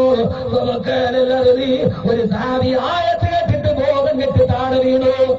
നിന്നെയും നിന്റെ ഭാര്യമാരെയും നരകത്തിൽ നിന്ന് സൂക്ഷിക്കണേ എന്ന് ആയത്തിറങ്ങുമ്പോ ഈ ആയത്ത് കേട്ടൊരു സഹാബിക്ക് ബോധരഹിതനായി. ആ സഹാബി ബോധം കെട്ട് ഹാർട്ട് അറ്റാക്ക് വന്ന് താഴെ വീണു. ആദരവായ പ്രവാചകൻ നബി മുഹമ്മദ് മുസ്തഫ സല്ലല്ലാഹു അലൈഹി വസല്ലം ഓടി ചെന്നിട്ട് ഈ ആയത്ത് കേട്ട് ബോധം കെട്ട് താഴെ വീണ സഹാബിയുടെ നെഞ്ചിലേക്ക് തന്റെ റിസാലത്തിന്റെ 2 കരങ്ങളെടുത്ത് വെച്ചിട്ട് അല്ലാഹുവിന്റെ റസൂൽ സഹാബിയുടെ മുഖത്ത് നോക്കിയിട്ട് പറഞ്ഞു, ഖുൽ ലാ ഇലാഹ ഇല്ലല്ലാഹ്, ലാ ഇലാഹ ഇല്ലല്ലാഹ് പറയുക. ആ സഹാബി ലാ ഇലാഹ ഇല്ലല്ലാഹ് എന്ന് പറഞ്ഞു. ആ മനുഷ്യനവിടെ പ്രചാരമയ്യത്ത ആ സഹാബി അവിടെ മരണപ്പെട്ടു പോയെന്ന് ആദരവായ പ്രവാചകൻ നബി മുഹമ്മദ് മുസ്തഫ. എന്താ ചെറുപ്പക്കാരെ ചിന്തിക്കുന്നില്ല? ഭാര്യ ഏത് വഴിക്ക് പോയാലും പ്രശ്നമില്ല, മക്കളേത് വഴിക്ക് പോയാലും പ്രശ്നമില്ല. അവരവന്റെ കാര്യങ്ങളുമായി ലോകത്തോടെ നടന്നു പോകുമ്പോ നിന്റെ ഭാര്യയെയും നിന്റെ മക്കളെയും നിന്റെ കുടുംബത്തെയും നരകത്തിലോട്ട് തള്ളിവിടല്ലേ എന്നായത്ത് കേട്ടപ്പോ ഹാർട്ട് അറ്റാക്ക് വന്ന് താഴെ വീണു. ആ വീഴ്ചയിൽ മരിച്ചുപോയി സഹാബത്തേക്ക് ഹാർട്ട് അറ്റാക്ക് അന്നുകൊണ്ട്. അന്ന് സഹാബത്തിന് ഹാർട്ട് അറ്റാക്ക് വന്നത് ഖുർആന്റെ ആയത്ത് കേട്ടപ്പോ. നമുക്ക് ഹാർട്ട് അറ്റാക്ക് വന്നിട്ട് മരിക്കണം, ഇമാതിരി കോടിയിറച്ചു തിന്നിട്ട്. 2 തമ്മിൽ വ്യത്യാസമുണ്ട്. ആ കാലഘട്ടത്തിൽ ഹാർട്ട് അറ്റാക്ക് എന്തായിരുന്നു? ഒരൊറ്റ ആയത്ത് കേട്ടു, ഹാർട്ട് അറ്റാക്ക് വന്ന് താഴെ വീണു. നബിതങ്ങൾ പോയി തന്റെ കൈ ചിന്തിക്കും മനുഷ്യന്മാരെ കൽവിലോട്ട് ഇറക്കി ഈ കുടുംബ ജീവിതത്തിനൊരു മാറ്റം വരുത്തി, ഈ ലോകത്തിന്റെ ഈ തിന്മക്കൊരു മാറ്റം വരുത്തി. എന്നിട്ട് നമ്മുടെ ജീവിതത്തെ, നമ്മുടെ വീടുകളെ ഇസ്ലാമികമാക്കി മാറ്റി. നമ്മുടെ ഭാര്യയെ നമ്മൾ തന്നെ കാത്തു സൂക്ഷിക്കുകയും അള്ളാഹു തൗഫീഖ് നൽകുമാറാകട്ടെ. നെഞ്ചത്ത് കൈവച്ചിട്ട് റസൂലുള്ളാഹി ഖുൽ ലാ ഇലാഹ ഇല്ലല്ലാഹ്, ലാ ഇലാഹ ഇല്ലല്ലാഹ് പറ, ലാ ഇലാഹ ഇല്ലല്ലാഹ് പറഞ്ഞു. ആ സഹാബി മരണപ്പെട്ടു പോയി. നമുക്കാർക്കെങ്കിലും അങ്ങനെ ഒരു ആയത്ത് കേട്ടിട്ട് ചിന്തയുണ്ടാവും? ഉണ്ടാവും? നമുക്കൊരു ആയത്ത് കേട്ടിട്ട് അങ്ങനെ ഹാർട്ട് അറ്റാക്ക് ഉണ്ടാകുമോ? അതുകൊണ്ട് ആദ്യമായി നിന്റെ ഭാര്യയെ നരകത്തിൽ നിന്ന് സൂക്ഷിക്കേണ്ട ജോലി ഒരു ഭർത്താവിനാണെന്ന് അല്ലാഹുവിന്റെ വിശുദ്ധമായ ഖുർആൻ പറയുമ്പോൾ നമ്മുടെ ഭാര്യമാരും മറ്റുള്ളവരും തമ്മിലുള്ള ഒരു സഹവാസത്തിന് പരിമിതി വെക്കണം. ഒരു ഭാര്യ, ഒരു പെണ്ണ്, അവൾ ആരോടൊക്കെ സഹവസിക്കാം, പെട്ടെന്ന് ഞാൻ പറഞ്ഞു പറഞ്ഞു പോവുകയാ, ഇല്ലാലി ബുഊലത്തിഹിന്ന, അവളുടെ ഭർത്താവിന്റെ മുന്നിൽ മുഖവും മുൻകൈയും അവൾക്ക് പ്രദർശിപ്പിക്കാൻ കുഴപ്പമില്ല. ഇല്ലാലി ബുഊലത്തിഹിന്ന, അവളുടെ ഭർത്താവിന്റെ അടുക്കൽ കുഴപ്പമില്ല. അവളുടെ ഭർത്താവിന്റെ പിതാവിന്റെ അടുക്കൽ കുഴപ്പമില്ല. പക്ഷേ കാലം ഇന്ന് മാറി. സഹോദരൻ സഹോദരിയെ പീഡിപ്പിക്കാൻ തുടങ്ങി. സഹോദരൻ സഹോദരിയെ പീഡിപ്പിക്കാൻ തുടങ്ങി. എന്റെ പ്രിയപ്പെട്ട സഹോദരങ്ങള്, ഈ മലപ്പുറം ജില്ലയിൽ ഞാൻ വളർന്നു വരുമ്പോ ഒരു സഹോദരി എന്റെ കയ്യിൽ കത്തെഴുതിയിട്ട് ദുആ ചെയ്യാൻ പറഞ്ഞു. എന്താ എഴുതിയതെന്നറിയോ? ഉസ്താദേ, എന്റെ ഭർത്താവിന്റെ ഉപ്പാക്ക് എന്നെ മരുമകളായി കാണാനല്ല, എന്നെ ഭാര്യയായി കാണാനാണ് താല്പര്യം. ഞാൻ ഏറ്റവും കഷ്ടപ്പെടുന്നത് എന്റെ ഭർത്താവിന്റെ പിതാവിൽ നിന്ന് രക്ഷ നേടാനാ. ആർക്കും ഒരു പ്രശ്നമുണ്ടായി പോകരുത്. ആ പെൺകുട്ടി താഴെ എഴുതി, അദ്ദേഹം ഹജ്ജ് ചെയ്ത ആളാ, അദ്ദേഹം ഉംറ ചെയ്ത ആളാ, അയാൾ നിസ്കാരത്തിന് പങ്കെടുക്കുന്ന ആളാ. പക്ഷെ എന്റെ ജീവിതത്തിൽ ഞാൻ അയാളിൽ നിന്ന് രക്ഷപ്പെടാൻ എനിക്ക് കഴിയുന്നില്ല. ഉസ്താദ്, ഒന്ന് ദുആ ചെയ്യണം. എന്റെ ഭർത്താവിനൊരു മനസ്സുണ്ടായിട്ട് വേറൊരു വീട്ടിലേക്ക് മാറി താമസിക്കാൻ മനസ്സുണ്ടാകണം, അതിന് സാമ്പത്തികം ഉണ്ടാകണം. ദുആ ചെയ്യണമേ എന്ന് എന്റെ കയ്യിൽ വെള്ളക്കടലാസിൽ എഴുതി തന്നതാ. ഈ മലപ്പുറം ജില്ലയിൽ വേർതിന് വരുമ്പോ അല്ലാഹുവിന്റെ ഖുർആൻ പറഞ്ഞു. ഞാൻ പറഞ്ഞല്ലോ, കേരളത്തിലെ പ്രായബുദ്ധിയായ പെണ്ണിന് പാതിരാ സമയത്ത് വാതിൽ കുറ്റിയിടാതെ കിടന്നിറങ്ങാൻ പേടിയാ. അവള് പേടിക്കുന്നതാരെയാ? അയൽവക്കക്കാരൻ കല്ല് കച്ചവടക്കാരനായതുകൊണ്ടല്ല, അയൽക്കച്ചവടക്കാരൻ അബ്കാരി കോൺട്രാക്ടർ ആയതുകൊണ്ടല്ല, അവളുടെ അയൽക്കാരൻ ഏതെങ്കിലും പെൺവാണിഭ കേസിലെ പ്രതിയായതുകൊണ്ടല്ല. അവൾ ആരെയാ പേടിക്കുന്നതെന്നറിയോ? ഈ മലയാള മണ്ണില് പ്രായബുദ്ധിയായ പെണ്ണിന് പാതിരാ സമയത്ത് വാതിൽ കുറ്റിയിടാതെ കിടന്നിറങ്ങാൻ പേടിയാ. അടുത്ത റൂമിൽ കിടക്കുന്ന വാപ്പയെ പേടിച്ചിട്ട് ഒരു പെണ്ണിന് ഇപ്പോഴത്തെ റൂമിൽ കിടന്നിറങ്ങാൻ കഴിയില്ല. സഹോദരങ്ങളെ, എന്തോരവസ്ഥയാണിത്, എന്തോരവസ്ഥയാണിത്. കേരളത്തിൽ 173 പെൺകുട്ടികളാണ് സ്വന്തം പിതാവിനാൽ ഗർഭിണികളാക്കപ്പെട്ട് പ്രസവിക്കപ്പെട്ടിട്ടുള്ളത്. ഏറ്റവും പ്രധാനപ്പെട്ട ഒരവസ്ഥയിലേക്ക് ലോകം കടന്നു പോകുമ്പോ അള്ളാന്റെ 14 നൂറ്റാണ്ടുകൾക്ക് മുമ്പ് പറയുകയാ, നിന്റെ സഹവാസം, നിന്റെ സഹചാരം, അതിന് നിയന്ത്രണമുണ്ടാകണമെന്ന് അള്ളാന്റെ വിശുദ്ധ ഖുർആൻ. അള്ളാഹു മനസ്സിലാക്കാൻ ബോധം തരട്ടെ. എറണാകുളം പറവൂർ പെൺവാണിഭ കേസിലെ 1-ാം പ്രതിയാരാ? അബ്കാരി കോൺട്രാക്ടറല്ല. ആ പൊന്നുമോൾക്ക് ജന്മം കൊടുത്ത അവളുടെ പിതാവാണ് പ്രതിയെന്ന്. ആ പിതാവിന് മകളെ പീഡിപ്പിക്കാൻ കൂട്ടുനിന്നത് അവളുടെ പ്രിയപ്പെട്ട 9 മാസം മുമ്പ് പ്രസവിച്ച ഉമ്മയാണെന്ന്. സഹോദരങ്ങളെ, ഖുർആൻ പറയുന്നു, പെണ്ണിന്റെ ജീവിതത്തിന് വേലിക്കെട്ടുകൾ ഉണ്ടാകണമെന്ന് അള്ളാഹുവിന്റെ വിശുദ്ധ ഖുർആൻ. അള്ളാഹു തൗഫീഖ് നൽകട്ടെ, അള്ളാഹു തൗഫീഖ് നൽകട്ടെ, അള്ളാഹു തൗഫീഖ് നൽകട്ടെ. അതുകൊണ്ട് പ്രവാസികളുടെ ഭാര്യമാരോട് ഈ കാര്യം നിങ്ങളൊന്ന് ശ്രദ്ധിക്കണേ. ഭർത്താവിന്റെ ഉപ്പാന്റെ അടുക്കൽ മുഖവും മുൻകൈയും അടിച്ച് പ്രശ്നമില്ല. ഔ ഇഖ്വാനിഹിന്ന, സഹോദരന്മാരുടെ അടുക്കൽ. ഔ ബനി ഇഖ്വാനിഹിന്ന, സഹോദരന്മാരുടെ ആൺമക്കളുടെ അടുക്കൽ കുഴപ്പമില്ല. ഔ ബനി അഖവാത്തിഹിന്ന, ഇനി ശ്രദ്ധിച്ചു കേൾക്കണേ, ഇനി ശ്രദ്ധിച്ചു കേൾക്കണേ. പ്രവാസിയുടെ ഭാര്യമാര് ശ്രദ്ധിച്ചു കേൾക്കണേ. ഔ ബനി അഖവാത്തിഹിന്ന, സഹോദരിമാരുടെ ആൺമക്കൾ കുഴപ്പമില്ല. അടുത്തത് അടുത്തത് ഇങ്ങോട്ട് നോക്ക്. അടുത്തത് നമ്മളെന്താ പറഞ്ഞേ? അന്യപുരുഷൻ അന്യപെണ്ണുമായിട്ട് സംസാരിക്കാൻ പാടില്ല. അന്യപെണ്ണ് അന്യപുരുഷനുമായി സംസാരിക്കാൻ പാടില്ല. എന്നാൽ ചില പെണ്ണ് ചില പെണ്ണുങ്ങളോട് സംസാരിക്കാൻ പാടില്ല. ഹറാമ. എല്ലാ പെണ്ണുമായിട്ട് കൂട്ടുകൂടാൻ പാടില്ല. അല്ലാഹുവിന്റെ ഖുർആൻ പറഞ്ഞു, ഓ പെണ്ണുങ്ങളെ, പ്രവാസികളുടെ ഭാര്യമാരെ അടിവരയിട്ടിട്ട് ഈ ഖുർആന്റെ ആയത്ത് കേൾക്കണം. നൂറ്റാണ്ടുകൾക്ക് മുമ്പ് ആമിനയുടെ മുത്തുമോൻ സല്ലല്ലാഹു അലൈഹി വസല്ലം ഓതി കേൾപ്പിക്കുകയാണ്, നിന്നെ പോലെയുള്ള പെണ്ണുങ്ങളുടെ അടുക്കൽ കുഴപ്പമില്ല. പെങ്ങളെ, നിന്നെ പോലെ ഇബാദത്തുള്ള, നിന്നെ പോലെ തഖ്വയുള്ള, നിന്നെ പോലെ അല്ലാഹുവിനെ പേടിയുള്ള പെണ്ണുങ്ങളുമായി സഹവസിക്കാൻ പാടുള്ളൂ. ആ നാട്ടിലെ വഴിപടച്ച പെണ്ണുമായി സഹവസിക്കാൻ പാടില്ല. ആ നാട്ടിലെ വഴിപടച്ച പെണ്ണുമായി സഹവസിക്കാൻ പാടില്ല. കാരണം എന്തെന്നറിയോ? ആ നാട്ടിലെ വഴിപടച്ച പെണ്ണ്, അവിടുത്തെ താന്തോന്നിയായ പെണ്ണ്, അവിടുത്തെ വ്യഭിചാരി പെണ്ണ് അന്യപുരുഷന്മാരുമായി മൊബൈലിലൂടെ ബന്ധമുള്ള പെണ്ണാണ്. ആ പെണ്ണുമായി പെങ്ങളെ കൂട്ടുകൂടാൻ പാടില്ല, അവളോട് സഹവസിക്കാൻ പാടില്ല. അറിയോ? ഉമർ റളിയല്ലാഹു അൻഹു ഈജിപ്തിലെ ഗവർണറായ അംർ ഇബ്നു ആസ് റളിയല്ലാഹു അൻഹുവിനെ കത്തെഴുതി, അംർ ഇബ്നു ആസ്, നമ്മുടെ സച്ചരിതരായ മുത്തഖീങ്ങളായ പെൺകുട്ടികൾ ആ നാട്ടിലെ മോശപ്പെട്ട പെണ്ണുങ്ങളുടെ കൂടെ കുളിക്കടവിന് കുളിക്കാൻ പോകുന്നെന്ന് വിവരം കിട്ടിയിട്ടുണ്ട്. മുഅ്മിനത്തുകളായ പെണ്ണുങ്ങളോട് വഴിവരച്ച പെണ്ണുങ്ങളുടെ കൂടെ കുളിക്കാൻ പോകരുതെന്ന് പറയണേ ഉമറേ എന്ന് കത്തെഴുതി ഉമർ ഇബ്നു ഖത്താബ് റളിയല്ലാഹു അൻഹു. കാരണം എന്താ? കേരളത്തിലെ ഏത് പെൺവാണിഭത്തിന്റെ കഥയെടുത്ത് നോക്കിയാലും കവിയൂര് പെൺവാണിഭ കേസ് പുനരന്വേഷണം നടക്കുകയാ. കവിയൂര് പെൺവാണിഭ കേസിലെ ഒന്നാം പ്രതിയാരാ? സീരിയലിന്റെ മോഹവുമായി നാടിത്തടന്ന പെങ്ങള് സീരിയൽ അഭിനയിക്കാമെന്ന് പറഞ്ഞു കൊണ്ടുപോയി അവസാന കോട്ടയം മെഡിക്കൽ കോളേജിൽ 90% കത്തിക്കരിഞ്ഞ് ചാമ്പലാക്കി മാറ്റിയ ഏറ്റവും പ്രധാനപ്പെട്ട പെൺവാണിഭ കേസിന്റെ ഒന്നാം പ്രതി ആ പെണ്ണിന്റെ അമ്മയുടെ കൂട്ടുകാരി ലതാ നായരാ. അമ്മയുടെ കൂട്ടുകാരിയാ. കവിയൂര് പെൺവാണിഭ കേസിലെ പെണ്ണ് മരിക്കുന്നതിനും ആൺപത്തിയിൽ എഴുതി വെച്ചു, ലത ചേച്ചി ഇങ്ങനെ ചെയ്യുമെന്ന് കരുതിയില്ല. 14 നൂറ്റാണ്ട് മുമ്പ് അള്ളാഹുവിന്റെ ഖുർആൻ പറഞ്ഞു, പെണ്ണെ എല്ലാ പെണ്ണുങ്ങളുമായി സഹവസിക്കാൻ പാടില്ല.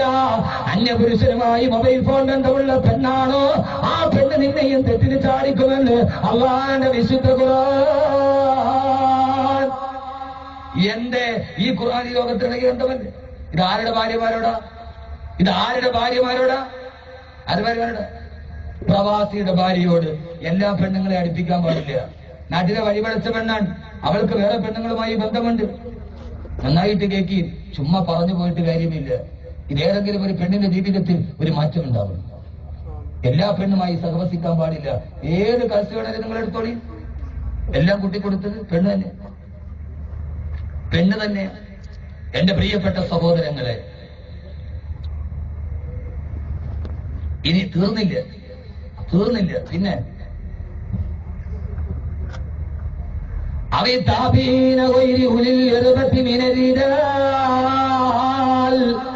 ലൈംഗിക ശേഷി നഷ്ടപ്പെട്ടു പോയ വയസ്സന്മാരാണോ അവരോട് കുഴപ്പമില്ല.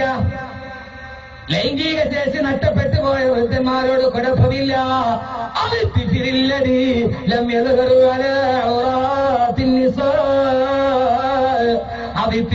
കൊച്ചുകുട്ടികളോട് കുഴപ്പമില്ല.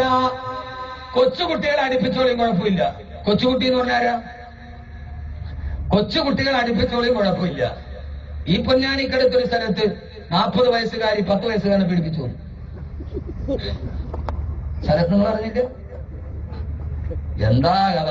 ഈ തിരുവനന്തപുരത്ത് നടക്കണ ഞാൻ അറിഞ്ഞില്ല. ഈ അടുത്ത പ്രദേശത്ത് ഒരു 19 കിലോമീറ്ററിന്റെ ഉള്ളില് ഒരു 40 വയസ്സുകാരി 10 വയസ്സുകാരനെ പീഡിപ്പിച്ചു. കുട്ടികളുമായി ഇത്ര കർശനമായി പറഞ്ഞ ഒരു ഗ്രന്ഥം വേറെ ഏതാ ഉള്ളത്? എന്റെ പ്രിയപ്പെട്ട സഹോദരിമാരെ, ജീവിക്കാൻ ഇതിനല്ലാതെ വേറെ മാതൃക ദർശനം വേറെ ഏതാ വേണ്ടത്? എല്ലാ കുട്ടികളും പാടില്ല. അല്ലദീ ലം യദ്ഹറു അലാ ഔറാത്തിൻ നിസാ, സ്ത്രീയുടെ ശരീരശാസ്ത്രം അറിയാത്ത കുട്ടികളാണെങ്കിൽ കുഴപ്പമില്ല. എന്ന് പറഞ്ഞാൽ ഇന്റർനെറ്റ് ഓപ്പൺ ചെയ്യാൻ അറിയാവുന്നവനാണോ അള്ളാഹ് 30 ദിവസം അവനെ അടുപ്പിക്കാൻ പാടില്ല. എന്നല്ലേ അർത്ഥം? ലം യദ്ഹറു അലാ ഔറാത്തിൻ നിസാ. ഖുർആന് കാലികമായ വ്യാഖ്യാനം ഉണ്ടാവണമല്ലോ. എന്ന് പറഞ്ഞാൽ കാലികമായി വ്യാഖ്യാനിച്ചിട്ട് അവസാനം പിന്നെ മറ്റേ ഈ അള്ളാഹുമ്മ ശൈത്താനില്ല അത് കൊതുകാന്ന് പറഞ്ഞമാര് പിഴച്ചു പോകരുത്. ഇബ്ലീസ് എന്ന് പറഞ്ഞൊരു സാധനമില്ല, അത് കൊതുകിനെ കുറിച്ച് അള്ളാഹുബായിത്ത് എന്ന് പറഞ്ഞത് ആൺകൊതുകും പെൺകൊതുകുമാണെന്ന് പറഞ്ഞ് പിഴച്ചു പോകരുത്. കാലികമായി വ്യാഖ്യാനിച്ച്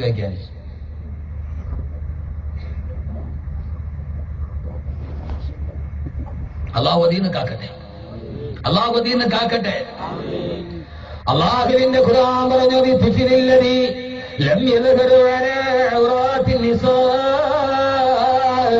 സ്ത്രീയുടെ ശരീരശാസ്ത്രം അറിയാത്ത കൊച്ചുകുട്ടിയാണോ കുഴപ്പമില്ല. ഇന്റർനെറ്റ് ഓപ്പൺ ചെയ്യുന്ന, ഫേസ്ബുക്ക് കൈകാര്യം ചെയ്യുന്ന കുട്ടിയാണോ, ആ കുട്ടിയുമായി ഒരു പെണ്ണിനും ജീവിതത്തിന് സഹവാസം ഉണ്ടാവാൻ പാടില്ലെന്ന് അള്ളാഹുവിന്റെ വിശുദ്ധ ഖുർആൻ. അതോടൊപ്പം തന്നെ ഖുർആൻ പറയുകയാ, സമയത്തിന്റെ പരിമിതി നന്നായിട്ടുണ്ടെങ്കിൽ ഓർമ്മിപ്പിക്കട്ടെ, പെണ്ണേ നീ ഇങ്ങനെ ജീവിക്കുമ്പോ നിന്റെ ഭർത്താവ് ചാരത്തില്ല. ആ സമയത്ത് നിന്റെ വികാരങ്ങളെ നിനക്ക് നിയന്ത്രിക്കാൻ കഴിയില്ല. അവസരങ്ങൾ ഒരുക്കാൻ പാടില്ല. എസ് എ ജമീലിന്റെ പഴയ ദുബായ് കത്തുപാട്ടുണ്ടല്ലോ, അവസരം ഉണ്ടാവാൻ പാടില്ല. എസ് എ ജമീലിന്റെ ദുബായ് കത്തുപാട്ട്, പണ്ടത്തെ പാട്ട്, ആരാ പാട്ട് പറഞ്ഞാലും നാളെ വരും. എനിക്ക് പാട്ടോട് അറിയില്ല. ബാക്കി നന്നായിട്ട് പാട്ട് പാടും. അള്ളാഹു നല്ല ശബ്ദം നിലനിർത്തി കൊടുക്കണം. അള്ളാഹു നല്ല ആയുരാരോഗ്യ സൗഖ്യം നൽകി അനുഗ്രഹിക്കുമാണ്. ആയുരാരോഗ്യ സൗഖ്യം അള്ളാഹു നൽകി അനുഗ്രഹിക്കട്ടെ. പെണ്ണിന്റെ ആവശ്യം അറിയാത്തൊരു ഭർത്താവ്, പൊണ്ണൻ അവനാണ് അവളുടെ തെറ്റിന്റെ കർത്താവ്. അവസരമാണ് ആവശ്യത്തിന്റെ മാതാവ്. അവസരമാണ് ആവശ്യത്തിന്റെ മാതാവ്. അവസരമുണ്ടാകുമ്പോൾ ഏത് പെണ്ണും പറയുമല്ലോ, ആ സമയത്ത്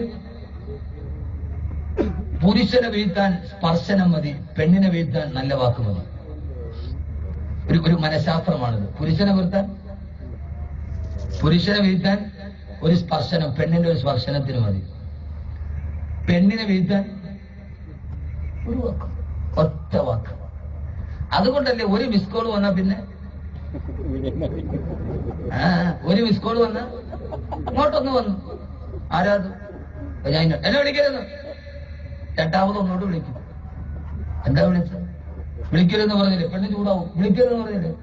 അല്ല ഞാൻ ഇത് തന്നെ ആണോന്ന് അറിയാൻ വേണ്ടി വിളിച്ച. എന്തൊക്കെ നമ്പരാ കയ്യില്. പിന്നെ മൂന്നാമതും വിളിക്കും. വിളിക്കരുതല്ലേ പറഞ്ഞത്? വിളിക്കരുതെന്ന് പറഞ്ഞാലും ആ സൗണ്ട് ആദ്യം കേട്ടപ്പോ എനിക്ക് വീണ്ടും കേൾക്കാൻ തോന്നും. പെണ്ണതോടെ വീഴും. അല്ല, എന്റെ സൗണ്ട് ഇത്രയും നല്ലതാ, എന്റെ ഭർത്താവ് ഇത്രയും നാൾ എന്നോട് പറഞ്ഞ കഴുത അമരണമായി എന്റെ സൗണ്ട്. ലോകത്താദ്യം ഇതൊരു മനഃശാസ്ത്രമാ. അപ്പൊ ഇവിടെ ആരാ ഇത് പറയുമ്പോ ഒത്തിരി പറയുന്ന സമയമായ ഇല്ലേ?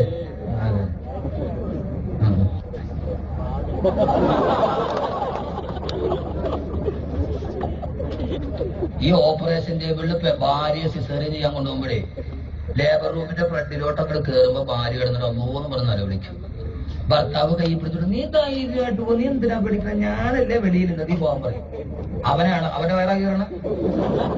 അവനിപ്പോ എന്ത് വേണേലും പറയാം, കാരണം അവന്റെ വയറാണ് കയറണം. അള്ളാഹു കബൂലാക്കട്ടെ. നമ്മുടെ സദസ് ഇങ്ങനെയൊക്കെ തന്നെ. അള്ളാഹു സ്വീകരിക്കട്ടെ.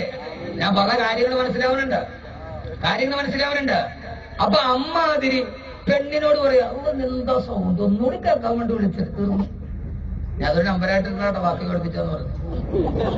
ഒരു പയ്യൻ ഞാനൊരു ചോർണാൻ പോയപ്പോനോട് ഞങ്ങൾ രണ്ടുപേരും സ്നേഹിച്ചു പോകാൻ കഴിച്ച. ഞാൻ എങ്ങനെ സ്നേഹം തുടങ്ങിയത്? അത് ആദ്യമൊക്കെ ഞാൻ ഇവളുടെ പുറകെ നമുക്ക് ഭയങ്കര വെയിറ്റ് ആയിരുന്നു. ആദ്യം കണ്ടപ്പോ ഞാൻ ഇവളുടെ അടുക്കല് ഒരു പേപ്പറിൽ എന്റെ നമ്പർ എഴുതി കൊടുത്തു, എന്നെ വിളിക്കാൻ പറഞ്ഞു. അവളെ മേടിച്ചിട്ട് കീറിക്കളഞ്ഞു.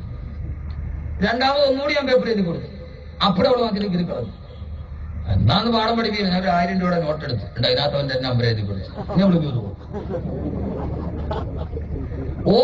ഒരു പെണ്ണിനൊരു വാക്ക് മതി, പെണ്ണിന്. അതുകൊണ്ടാണ് ആദരവായ പ്രവാചകൻ നബി മുഹമ്മദ് മുസ്തഫ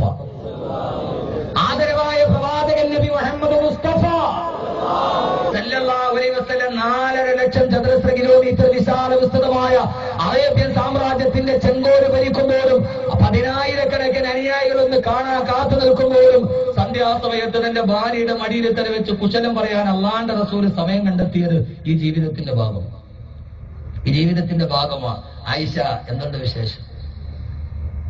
സ്വന്തം ഭാര്യയോട് ആ രീതിയിൽ പെരുമാറുക അതൊരു ഭർത്താവിന്റെയും കടമയാണ്.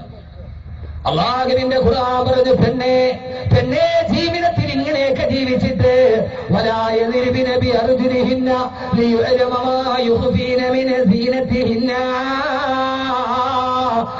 പെണ്ണേ, നിന്റെ സൗന്ദര്യം വെളിവാകുന്ന രീതിയിൽ കാല് അടിച്ചുകൊണ്ട് നടക്കരുതേ, കാല് പരസ്പരം കൂട്ടിയടിച്ചിട്ട് നടക്കരുതേ. ആരാ പറയുന്നത്? ഖുർആൻ പറയുകയാ, നിന്റെ കാലുകൾ ഇങ്ങനെ ഇട്ടിട്ട് പരസ്പരം കൂട്ടിയടിക്കരുത്. എന്തിനെന്നറിയോ? ആ കാല് കൂട്ടിയിടിക്കുമ്പോൾ കാലിനെ കൊരുസുകിലും നീ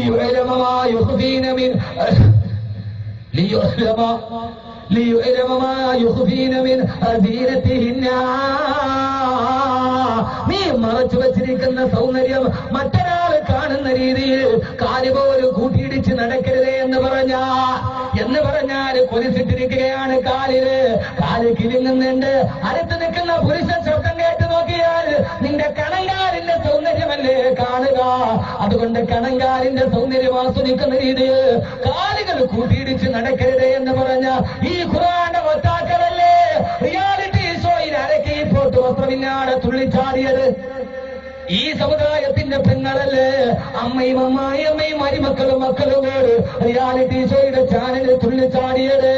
അല്ല പറയുകയാ ഞാൻ എന്റെ വിഷയത്തിന്റെ സമാപ്തി എന്നോണം ഓർമ്മിപ്പിക്കുകയാ. അല്ല പറയുകയാണ് വതൂബൂ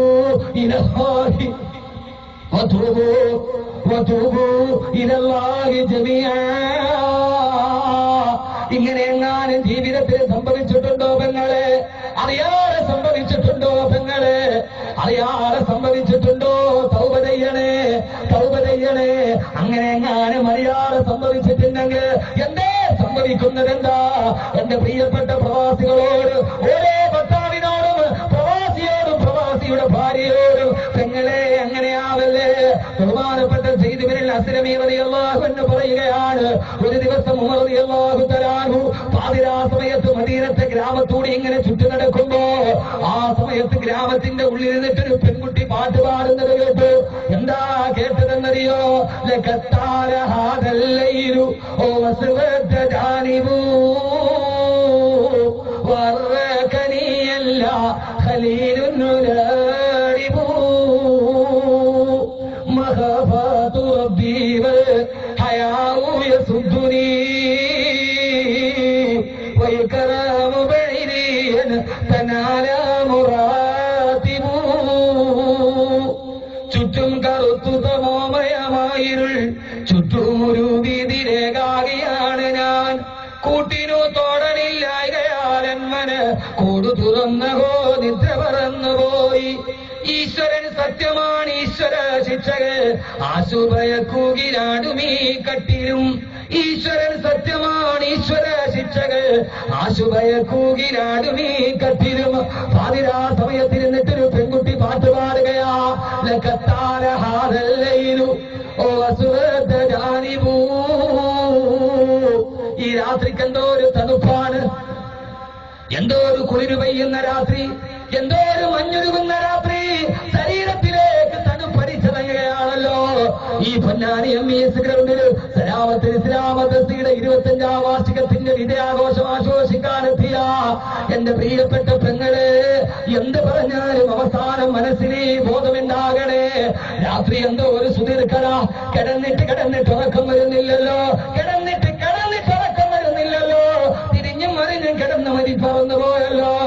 രാത്രി എന്തേ അവസാനിക്കുന്നില്ല? എന്തോ ഒരു കുളിര്, എന്തോ ഒരു മകരനിലാവ് പെയ്തിറങ്ങുന്ന രാത്രി. എന്നിട്ട് ആ പെണ്ണ് പറയുകയാ, ഞാനെന്ന് കൈയൊടിച്ചാൽ മക്കയിലെ ചെറുപ്പക്കാര് എന്റെ മുമ്പിൽ വന്ന് നിൽക്കാത്തത് കൊണ്ടല്ല, പക്ഷേ എന്റെ അള്ളാനെ കുറിച്ചുള്ള എന്റെ പേടിയുണ്ടല്ലോ, ആ പേടി എന്നെ തടയുകയാന്ന് പറഞ്ഞിട്ട് ആ പെണ്ണ് പാട്ട് പാടുമ്പോ ബഹുമാനപ്പെട്ട ഉമർ റളിയല്ലാഹു തആല ഞെട്ടിത്തെരിച്ചു പോയി. രാവിലെ ഉറക്കമെഴുന്നേറ്റ ഉടനെ ഖലീഫ ഇറങ്ങി നടന്നു. ഈ പെണ്ണേത് പെണ്ണ?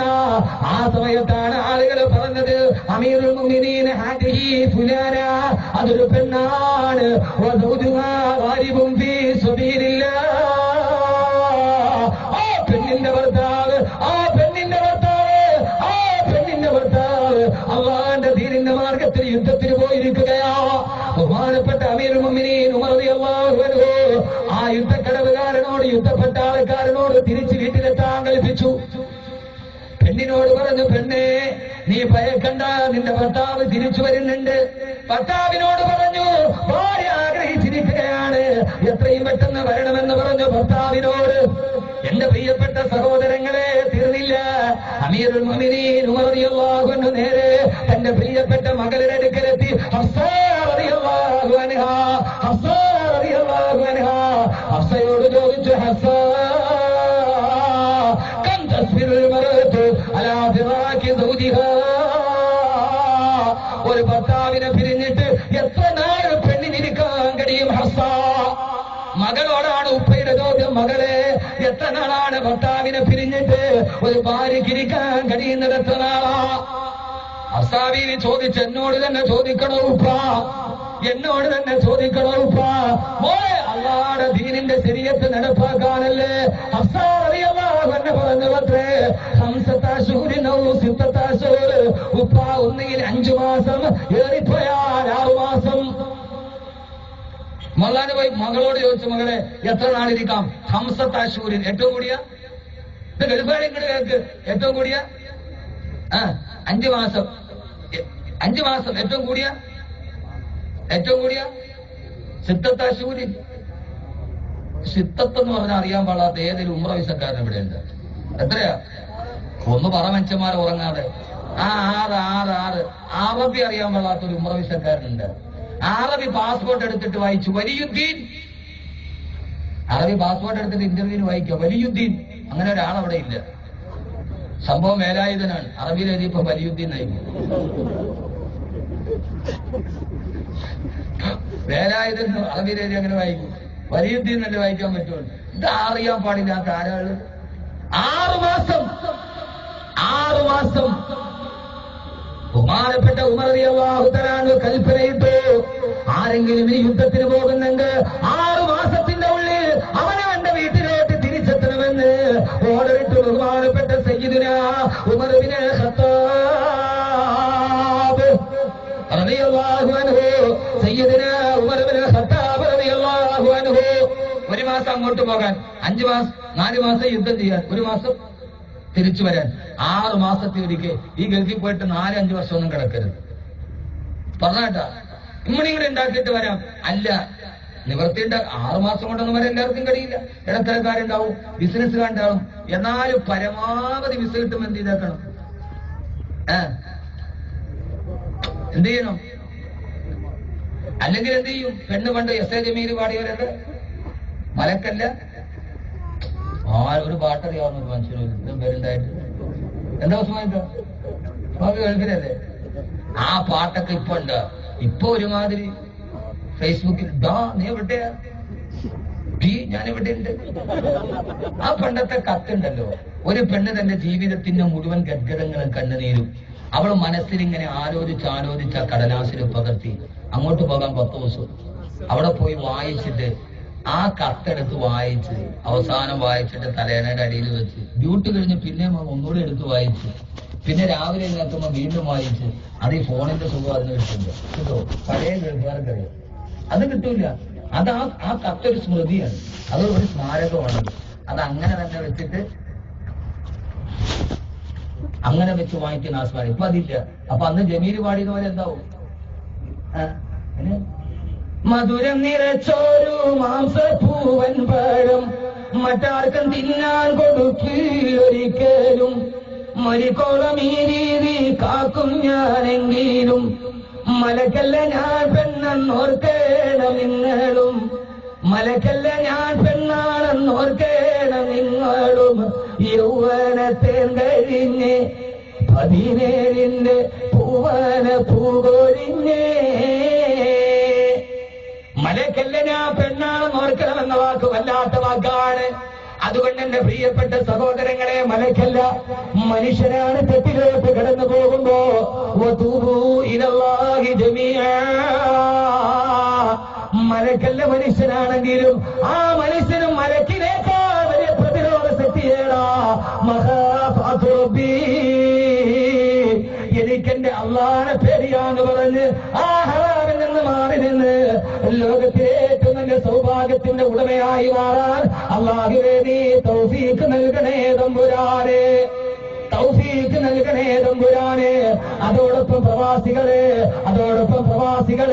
പ്രവാസികളെ നിങ്ങളോട് ഓർമ്മിപ്പിക്കാറുണ്ട്. ഭാര്യയോട് വിട പറഞ്ഞ്, മക്കളോട് വിട പറഞ്ഞ് ഗൾഫിന്റെ മാസ്വരികതയിലോട്ട് കടന്നുപോയാ ദുബൈയിൽ ചെന്നാൽ സന്ധ്യാസമയത്ത് വിളിക്കുന്നുണ്ട്.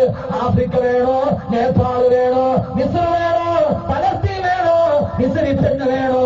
ആ പുള്ളിയുടെ ഇടയിലൂടെ നടന്നു പോകുമ്പോ എന്നെയും കാത്തെന്റെ പെണ്ണ് വീട്ടിലിരിക്കുന്നെന്നുള്ള ഓർമ്മയോട് എന്റെ ഭാര്യ എന്നെ കാത്തിരിക്കുകയാ. ആർക്കും പ്രസംബതയാവാറ് വിരകത്തിന്റെ കനലെറിയുമ്പോ ആർക്കും കാണാൻ കഴിയാറ് എന്റെ ഭാര്യ എന്നെ കാത്തിരിക്കുകയാ. എന്റെ ഭാര്യയുടെ അടുത്തേക്ക് പോകണമെന്നുള്ള ബോധമുണ്ടാവണം. ഒരു ചെറുപ്പക്കാരൻ ഗൾഫിന്റെ മാസ്മരികതയിൽ മയങ്ങിപ്പോകരുത്.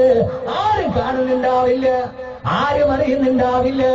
എന്റെ പ്രിയപ്പെട്ട സഹോദരങ്ങളെ, പ്രവാസികളെ ചിന്തിക്കണം. ഒരു കഥ പറഞ്ഞു തരാം നിങ്ങൾക്ക് ഞാൻ. ഇവിടെ ഭാര്യ മാത്രം കാത്തു വെച്ചോണം. അവിടെ ഓരോ മാസം മാറി മാറി പലസ്തീൻ, ഇസ്രയേൽ, മിസ്ർ, ഈജിപ്ത്, ഇന്തോനേഷ്യ. സാഹചര്യം മുമ്പില്. ആ സമയത്ത് പ്രവാസി എന്ത് ചെയ്യണം? ഈ പാശ്ചാത്യന്റെ ജോലി പാടില്ല. ഞാനിവിടെ വരുമ്പോ നീ ഞാനെന്തായിരുന്നു എന്ന് ചോദിക്കരുത്, നിന്നോട് നീ എന്താന്ന് ഞാനും ചോദിക്കൂല. പരസ്പരം നമുക്ക് വെച്ചു മാറാം. ആ പാശ്ചാത്യന്റെ രീതി പറ്റൂല. ഇന്ന് നോക്ക് മനുഷ്യന്മാരെ, പാശ്ചാത്യന്റെ രീതി എന്താ? പാശ്ചാത്യന്റെ രീതി എന്താ? ഗൾഫിൽ നിന്ന് ഭർത്താവ് വന്നു, ഭാര്യ ഇവിടെയുണ്ട്. ഭർത്താവ് പറഞ്ഞു, ഞാൻ ഇതുവരെ എവിടെയായിരുന്നു എന്തായിരുന്നു നീ ചോദിക്കാൻ പാടില്ല. നീ ഇതുവരെ ആദ്യമൊക്കെ കൂടെ പോയി ഞാനും ചോദിക്കൂല. ഉള്ള 6 മാസം നമുക്ക് 2 പേർക്ക് ഒന്നുകിൽ BPL അല്ലെങ്കിൽ APL. അത് പറ്റൂല.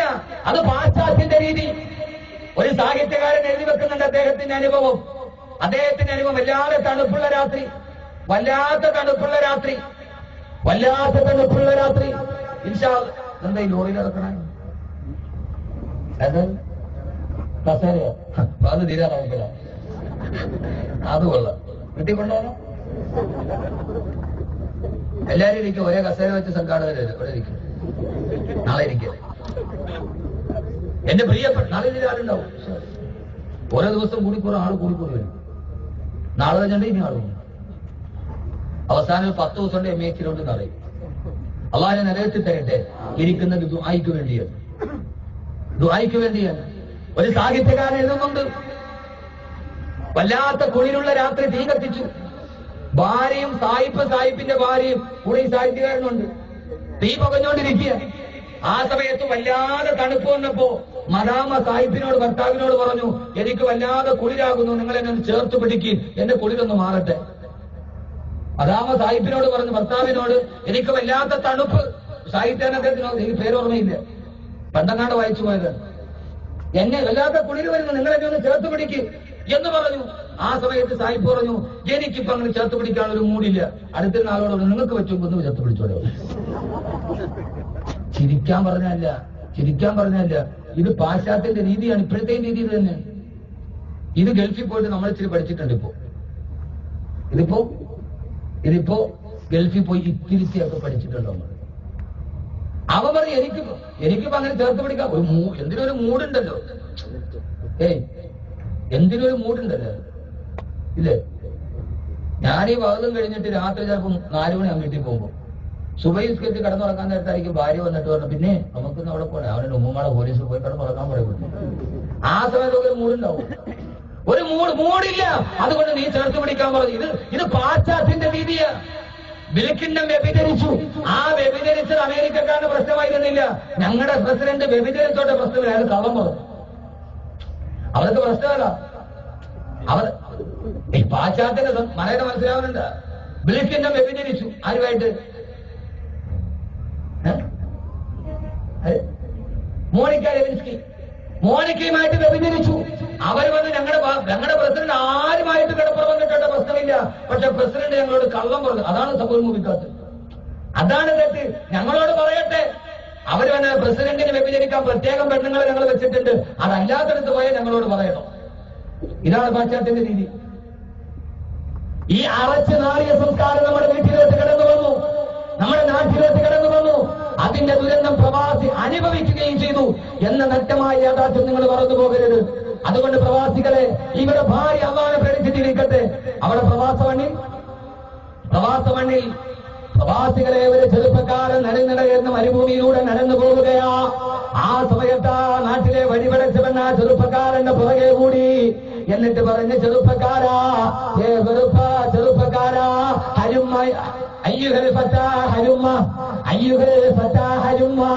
ചെറുപ്പക്കാരാ, എന്റെ വീട്ടിലേക്ക് വാ. ഈ മരുഭൂമിയുടെ മറുഭാഗത്താണ് എന്റെ വള്ളിക്കുട്. അവിടേക്ക് വാ ചെറുപ്പക്കാരാന്ന് വിളിച്ച് ആ പെണ്ണ് പുറകെ കൂടുമ്പോ പ്രലോഭനത്തിനും വഴിപ്പെടാതെ ആ പെൺകുട്ടി ആ ചെറുപ്പക്കാരൻ നടന്നു പോവുകയാ.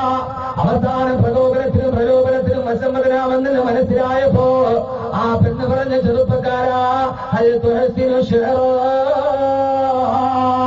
എനിക്ക് വേണ്ടി നീ ഒരു പാട്ട് പാടുമോ? എനിക്ക് വേണ്ടി ഒരു പാട്ട് പാടുമോ? ആ ചെറുപ്പക്കാരൻ തിരിച്ചു നിന്നിട്ട് പാട്ട് പാടിക്കൊടുത്തു. പെണ്ണേ, ആരാ വിളിക്കുന്നതാരാ? ആ മരുഭൂമിയിൽ ഈ പെണ്ണും ഈ ചെറുപ്പക്കാരുടെ വല്ലാതെ മൂന്നാമതൊരാളില്ല. കാണാൻ ഈത്തഫലമരത്തിന്റെ ഓല മാത്രം. ആ ചെറുപ്പക്കാരൻ പറഞ്ഞു, പെണ്ണേ, അല്ലാ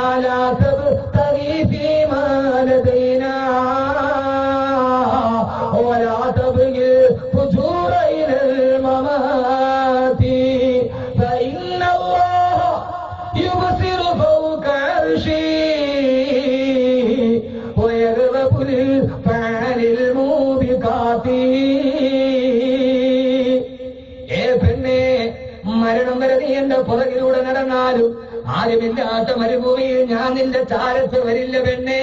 കാരണം എന്തെന്നറിയോ? യുബ്സിറു ഫൗക അർശി വയഗ്റബു ബിൽഫഅലിൽ മൂബിഖാതി. അർശിന്റെ മുകളിലിരുന്നിട്ട് അല്ലാഹു എല്ലാം കണ്ടുകൊണ്ടിരിക്കുകയല്ലേ. അതുകൊണ്ട് നിന്റെ ചാരത്ത് ഞാൻ വരില്ലെന്ന് പറഞ്ഞ ചെറുപ്പക്കാരനെ പോലെ പ്രവാസ ജീവിതത്തിന്റെ സീമകള് വീട്ടിൽ കിടക്കുന്ന ഭാര്യ അറിയുന്നുണ്ടാവില്ല, മക്കൾ അറിയുന്നുണ്ടാവില്ല. പക്ഷേ അള്ളാഹനെ പേടിച്ചിട്ട് ഈമാന്റെ കരുത്തുകൊണ്ട് സൂക്ഷിച്ചു നിൽക്കണേ. എന്നാലേ നാളെ ലോകത്ത് പരലോകത്ത് പടച്ചറപ്പിന്റെ സ്വർഗത്തിലെത്തിച്ചേരാണ് ഒരു ഭാര്യ ഭർത്താവായി ജീവിച്ചതാണ് നമുക്ക് കഴിയുകയുള്ളൂ എന്ന് അള്ളാഹന്റെ വിശുദ്ധ ഖുർആൻ. അള്ളാഹു തൗഫീഖ് നൽകട്ടെ, അള്ളാഹു തൗഫീഖ് നൽകട്ടെ. പരസ്പരം ചിന്തിച്ച്, പരസ്പരം അള്ളാഹനെ ഭയന്ന്, പരസ്പരം ജീവിതത്തിന് വേണ്ടി ഓർമ്മിച്ചിരുന്ന് നല്ല ഭാര്യ ഭർത്താവായി മാറാൻ, നല്ല ഭാര്യ ഭർത്താവായി മാറാൻ അള്ളാഹു തൗഫീഖ് നൽകി അനുഗ്രഹിക്കുമാറാകട്ടെ. അള്ളാഹു തൗഫീഖ് നൽകി അനുഗ്രഹിക്കുമാറാകട്ടെ. എന്റെ പ്രിയപ്പെട്ട സഹോദരങ്ങളെ, ഇൻഷാ അല്ലാഹ് നമ്മുടെ ദുആ നടക്കും ഇവിടെ. അതിനു മുമ്പ് 1-2 കാര്യം കൂടി. 3 ലക്ഷം സലാത്തുകൾ ഇൻഷാ അല്ലാഹ് ഒരേ സമയത്ത് ഇവിടെ ആളുകൾ ചൊല്ലും. ഈ സംഘാടകർ ബക്കറ്റുമായിട്ട് വരും. ആ ബക്കറ്റിലേക്ക് അല്ലാഹുവേ ഒരു നല്ല കാര്യത്തിന് വേണ്ടി ഒരു നല്ല സദഖ ഇൻഷാ അല്ലാഹ് ഈ സദസ്സിൽ വെച്ച് ഞാൻ ചെയ്യുകയാണ്. ഏതാഗ്രഹമാണോ മനസ്സിൽ അത് മനസ്സിൽ വെക്കുക. ഞാൻ നിങ്ങൾക്കറിയുമല്ലോ, ഞാൻ പ്രസംഗിക്കുമ്പോൾ ഇടയ്ക്കിത്തിരി ചുമയുണ്ട്. ഇപ്പൊ അത് കുറഞ്ഞു ഒത്തിരി. ഇപ്പൊ മരുന്ന് വാങ്ങിച്ചു മിനിങ്ങാന്ന് കോഴിക്കോട് പോയി. അവിടെ ഇപ്പൊ ഒത്തിരി കുറവുണ്ട്. ഇപ്പൊ അത് നടക്കൂല. ഞാനൊരു പനി പിടിച്ചാണ്, ഇതുവരെ ചുമ മാറിയിട്ടില്ല. ആനമങ്ങാട് വെച്ചിട്ടാണ് ഈ പനി പിടിക്കുന്നത്. അവിടെ നിന്ന് ഇരുന്ന് പ്രസംഗിച്ചു 1/2 മണിക്കൂർ. എല്ലാവരും, ഒരാൾ പോലും ഒഴിവാകരുത്. എല്ലാവരും കാര്യമായ സദഖ ചെയ്യും. അള്ളാഹു തൗഫീഖ് നൽകി അനുഗ്രഹിക്കുമാറാകും. മനസ്സിലേത് ആഗ്രഹമാണോ ആ ആഗ്രഹം മനസ്സിൽ വെച്ച് ഇൻഷാ അല്ലാഹ് കാര്യമായ സദഖ ചെയ്യും. അള്ളാഹു തൗഫീഖ് നൽകി. ചില്ലറയൊന്നുമില്ലല്ലോ, ഭാഗത്തിന് എല്ലാവരും 1000 രൂപ നോക്കാം. അൻപരിയോട് കറക്കട്ടെ. എല്ലാവരും പറഞ്ഞാൽ എനിക്ക് 50,000 രൂപ വെച്ചാൽ കിട്ടുമെന്നാ പറയണത്. ഈ പറയണല്ലാതെ ആരും തരണമില്ല. എത്ര കടം മേടിക്കും. എന്റെ മനസ്സിലൊരു ആഗ്രഹമുണ്ട്. അള്ളാഹു സബലീകരിച്ചിരട്ടെ. ആമിമറി മനുഷ്യന്മാരെ, നിങ്ങളുടെ ആഗ്രഹത്തിന് ഞാൻ ദുആച്ചിട്ട് നിങ്ങളും ഉണ്ടായിരിക്കണം. എന്റെ മനസ്സിലൊരു വലിയ ആഗ്രഹമുണ്ട്. ഈ 3 ലക്ഷം സലാത്ത് ഇവിടെ മുടങ്ങിയാൽ ഇൻഷാ അല്ലാഹ് അത് നടക്കുമെന്ന് എന്റെ പ്രതീക്ഷയാണ്. നടന്നിട്ടുണ്ട്. അള്ളാഹു കബൂലാക്കട്ടെ. ആഗ്രഹത്തോടെ ഒരാൾ പോലും ഒഴിവാകരുത്. ദുആ ചെയ്യാൻ പോവാണ്. 3 ലക്ഷം സലാത്ത് ഇപ്പൊ ഇവിടെ മുടങ്ങും. ആ സലാത്ത് ചൊല്ലിയുള്ള ദുആയിൽ ഒരാൾ പോലും ഒഴിവാകരുത്. എന്തെങ്കിലും ഒരു സദഖ 100, 500, 1000 എത്രയാണോ ആ ബക്കറ്റിലേക്ക് ഇട്ട് കൊടുക്കുന്ന അള്ളാഹു തൗഫീഖ് നൽകട്ടെ. ആനമങ്ങാട് ഞാൻ പ്രസംഗിക്കുമ്പോൾ 10 വർഷമായി കുട്ടികളില്ലാത്ത സഹോദരി കോഴിക്കോട് ചെന്ന് 4 ലക്ഷം രൂപയുടെ ഓപ്പറേഷൻ ചെയ്തു. ഡോക്ടർ പറഞ്ഞു ഇനി മെഡിസിൻ ഇല്ല, ഇനി നിങ്ങളുടെ ഭാര്യ പ്രസവിക്കില്ല, മെഡിസിൻ ഇല്ല, കുട്ടികളുണ്ടാവില്ല. സഹോദരങ്ങളെ, ആ സദസ്സിന് സദഖ ചെയ്തു. ഞാൻ കഴിഞ്ഞ ഹുബ്ബ് റസൂൽ പ്രഭാഷണത്തിന് പോകുമ്പോ ആ ഭാര്യയും ഭർത്താവും ഉസ്താദെ, ഭാര്യ ഗർഭിണിയാണ്. എല്ലാ ഡോക്ടർമാരും തള്ളിയത്, മെഡിസിൻ ഇല്ല എന്ന് പറഞ്ഞത്. ഈ സദസ്സിന്റെ സലാത്ത് കൊണ്ട് നടന്ന 1000-കണക്കിന് അനുഭവങ്ങളിൽ 18 വർഷമായി കുട്ടികളില്ലാത്തവർക്ക് അള്ളാഹു കൊടുത്തപ്പോ 7 കുട്ടികളെ കൊടുത്തത്. മാരകമായ ക്യാൻസർ ബാധിച്ച് ആശിക്കുന്ന ഡോക്ടർമാരെ തള്ളിക്കളഞ്ഞത് അൽഹംദുലില്ലാഹ് ഈ സദസ്സിലെ സലാത്ത് കൊണ്ട് നടന്നിട്ടുണ്ട്. ഇൻഷാ അല്ലാഹ് ഇവിടെ സലാത്ത് ചൊല്ലും. അതിനു മുമ്പ് ഞാൻ എന്റെ പ്രിയപ്പെട്ട ഈ പാരാവാരം പോലെ തടിച്ചു കിടക്കുന്ന സദസ്സിൽ മനസാക്ഷിയുള്ള, അള്ളാഹുവിന്റെ ഖുർആനിൽ വിശ്വാസമുള്ള, ഇൻഷാ അല്ലാഹ് ഈ വരുന്ന ഏപ്രിൽ 20, 21 തീയതികളിൽ എന്റെ വിശുദ്ധ ഖുർആൻ വാർഷിക പ്രഭാഷണം നടക്കുകയാണ് എറണാകുളം കരൂർ അന്താരാഷ്ട്ര സ്റ്റേഡിയത്തിൽ. 2 ലക്ഷത്തോളം ആളുകൾ പങ്കെടുക്കുമെന്ന് സംഘാടകരുടെ ഇപ്പോഴത്തെ കണക്ക്. ഇൻഷാ അല്ലാഹ് 2 വാർഷിക പ്രഭാഷണമാണ്. 1 ഹുബ്ബ് റസൂൽ പ്രഭാഷണം. അത് മലപ്പുറം ജില്ലയിൽ പെരിന്തൽമണ്ണ നെഹ്റു സ്റ്റേഡിയത്തിൽ നടന്നു. 1.25 ലക്ഷത്തിലധികം ആളുകൾ പങ്കെടുത്തു. എല്ലാവർക്കും വേണ്ടി അവിടെ സലാത്ത് ചൊല്ലി ദുആ ചെയ്തു. അന്ന് പങ്കെടുത്തതിൽ 100 കണക്കിന് ആളുകൾ. ഉസ്താദെ, കുട്ടികളില്ലാത്തവർ, കടബാധിതരുണ്ടായവർ, വിസയ്ക്ക് വേണ്ടി 3.5 വർഷം നടന്നിട്ട് നടക്കാത്ത കുട്ടികൾ. ആ സദസ്സിലെ ഹുബ്ബ് റസൂൽ പ്രഭാഷണത്തിന്റെ സലാത്തിന്റെ മജ്‌ലിസിൽ 10 ലക്ഷം സലാത്ത് ഓതി ദുആ ചെയ്തു. അൽഹംദുലില്ലാഹ് നടന്ന 1000-കണക്കിന് ആളുകൾ. കബീറുസിലാരി ചെറിയ ആളാ. ഇവിടെ ധാരാളം സയ്യിദന്മാരുണ്ട്, തങ്ങന്മാരുണ്ട്, ഉസ്താദന്മാരുണ്ട്. കബീറുസിലാരി വെറും ഒരു പാവം. അള്ളാഹു അങ്ങനെ തന്നെ ആക്കി തരട്ടെ. ആക്കി തരട്ടെ മനുഷ്യന്മാരെ, അള്ളാഹുവിനെ ആക്കി തരട്ടെ. വലുതാന്ന് തോന്നാ പിന്നെ നമുക്ക് വരാൻ തോന്നൂല്ല. ഞാൻ വലുതാണെന്ന് തോന്നിപ്പോയാൽ പിന്നെ നമ്മുടെ മനസ്സിൽ അഹങ്കാരം ഉണ്ടാവും. അപ്പൊ അതോടെ പിന്നെ കഴിച്ചു പോകും. അള്ളാഹു അത് കാത്തുരക്ഷിക്കട്ടെ. ഇബ്ലീസിന് പറ്റിപ്പോയത് അവിടെയാണല്ലോ. ഞാൻ ഈ ആൾക്കൂട്ടം കാണുമ്പോൾ ഇന്നും അള്ളാഹുടെ തൗഫീഖ് ഞാൻ ആ പഴയ ആൾ തന്നെ എപ്പോഴും. അപ്പൊ ആൾക്കൂട്ടം കൂടിയാലും ശരി, നാളെ കുറഞ്ഞാലും ശരി, അള്ളാഹു നിലനിർത്തി തരട്ടെ. അല്ലെ പിന്നെ ഈ പരിപാടി പങ്കെടുക്കാൻ വേണ്ടി ഞാൻ 1 മാസത്തെ ഡേറ്റ് മൊത്തം മാറ്റേണ്ടി വന്നു. ഒരൊറ്റ പരിപാടി 1 മാസത്തെ ഷെഡ്യൂൾ മാറ്റേണ്ടി വന്നു. അതെന്തുകൊണ്ട് ഞാൻ വാക്ക് കൊടുത്തു വരാമെന്ന്. വരുമെന്ന് ഇൻഷാ അല്ലാഹ് അൻവരിയോടൊരു വാക്ക് പറഞ്ഞു. ഇൻഷാ അല്ലാഹ് ഹയാത്തുണ്ടെങ്കിൽ എത്തുന്നു. അതിപ്പോ പിന്നെ ഹയാത്തുള്ളവർ എത്തിയല്ലേ പതിവ്. അതിനു വേണ്ടി 1 മാസത്തെ ഡേറ്റ് മുഴുവൻ ഞാൻ മാറ്റി. എന്റെ അബുദാബി പ്രോഗ്രാം വരെ മാറ്റി അടുത്ത മാസത്തേക്ക്. 1 ലക്ഷം 10 ലക്ഷം സലാത്ത് ദുആ ചെയ്തു. അള്ളാഹുവിന്റെ അതിമഹത്തായ അനുഗ്രഹത്താൽ ആയിരക്കണക്കിന് ആളുകൾ പിന്നീട് വിളിച്ചു പറഞ്ഞത്, ഉസ്താദെ ആ സലാത്ത് കൊണ്ട് എന്റെ എത്രയോ ജീവിതത്തിന്റെ ആഗ്രഹങ്ങൾ സബലീകരിച്ചു. ഇൻഷാ അല്ലാഹ് ഞാൻ ഇവിടെ വെച്ച് വാക്ക് തരും. അള്ളാഹു ആഫിയത്ത് തന്നാൽ ഏപ്രിൽ 20, 21 ഖുർആൻ വാർഷിക പ്രഭാഷണം. വിഷയം ഈസാ നബിയുടെ 2ാം വരവും ഇമാം മഹ്ദിയും. ഇതാണ് വിഷയം. ഏറ്റവും പ്രധാനപ്പെട്ട വിഷയം ഇമാം ഈസാ നബിയുടെ 2ാം വരവ് ഒരു ദിവസം, പിറ്റേ ദിവസം ഇമാം മഹ്ദി. എല്ലാവരും എത്തണം. എത്തൂലേ? നിങ്ങളെ ക്ഷണിക്കുകയാണ് ഞാൻ. എത്തൂലേ? എന്താ മനുഷ്യന്മാരെ എത്തൂലേ? എന്റെ ഇടുക്കി ജില്ലയിൽ നിന്ന് എന്റെ നാട്ടിൽ നിന്ന് വാതിലൊക്കെ എത്തിയ ആളുകൾ ഇവിടെ ഉണ്ട്. ഈ വാതിന് പൊന്നാനി കേൾക്കാൻ എന്റെ സ്വന്തം നാട്ടിൽ നിന്ന് വന്ന ആളുകളുണ്ട്. അള്ളാഹുവർക്ക് നല്ല പ്രതിഫലം കൊടുക്കട്ടെ. അതിലൊരു ക്രൈസ്തവ സഹോദരനുണ്ട്, കുട്ടിച്ചൻ, എന്റെ കൂടെ പഠിച്ച സ്കൂളിൽ. ക്രൈസ്തവ ഇപ്പൊ കഴിഞ്ഞ ആഴ്ച എന്റെ നാട്ടിൽ വാതിൽ നടന്നു. ഞാൻ പിരിച്ചപ്പോ ആദ്യം 10,000 രൂപ ഒരാൾ പറഞ്ഞത് സുനിൽ എന്ന് പറയുന്ന ഒരു ഹൈന്ദവ സഹോദരനാണ്. എന്റെ സ്വന്തം നാട്ടിൽ. ഇപ്പൊ ഞാൻ താമസിക്കുന്ന കൊല്ലത്താണ്. എന്റെ സ്വന്തം നാട്ടിൽ ജില്ലയിലേക്ക് കാണാൻ അവിടെ എന്റെ പ്രിയപ്പെട്ട സുഹൃത്തുക്കൾ. അള്ളാഹു അവർക്ക് നല്ല പ്രതിഫലം കൊടുക്കട്ടെ. അവരെ മുറാദുകളെ ഹാസിലാക്കി കൊടുക്കട്ടെ. നന്മ നൽകി അനുഗ്രഹിക്കുമാറാകട്ടെ. അവർ വണ്ടി വിളിച്ചിവിടെ എത്തിയിട്ടുണ്ട്. പിന്നെന്താ? അപ്പൊ ഇൻഷാ അല്ലാഹ് ഏപ്രിൽ 20, 21 തീയതികളിൽ കലൂർ അന്താരാഷ്ട്ര സ്റ്റേഡിയത്തിൽ ഖുർആൻ വാർഷിക പ്രഭാഷണം. ഏറ്റവും പ്രധാനപ്പെട്ട, ലോകാവസാനം കഴിഞ്ഞിട്ടുള്ള ഏറ്റവും പ്രധാനപ്പെട്ട വിഷയം ഈസാ നബിയുടെ 2ാം വരവും ഇമാം മഹ്ദിയും. എല്ലാവരും എത്തണം. ഇൻഷാ അല്ലാഹ് അവിടെ 10 ലക്ഷം യാസീൻ ഓതി ദുആ ചെയ്യും. എത്ര?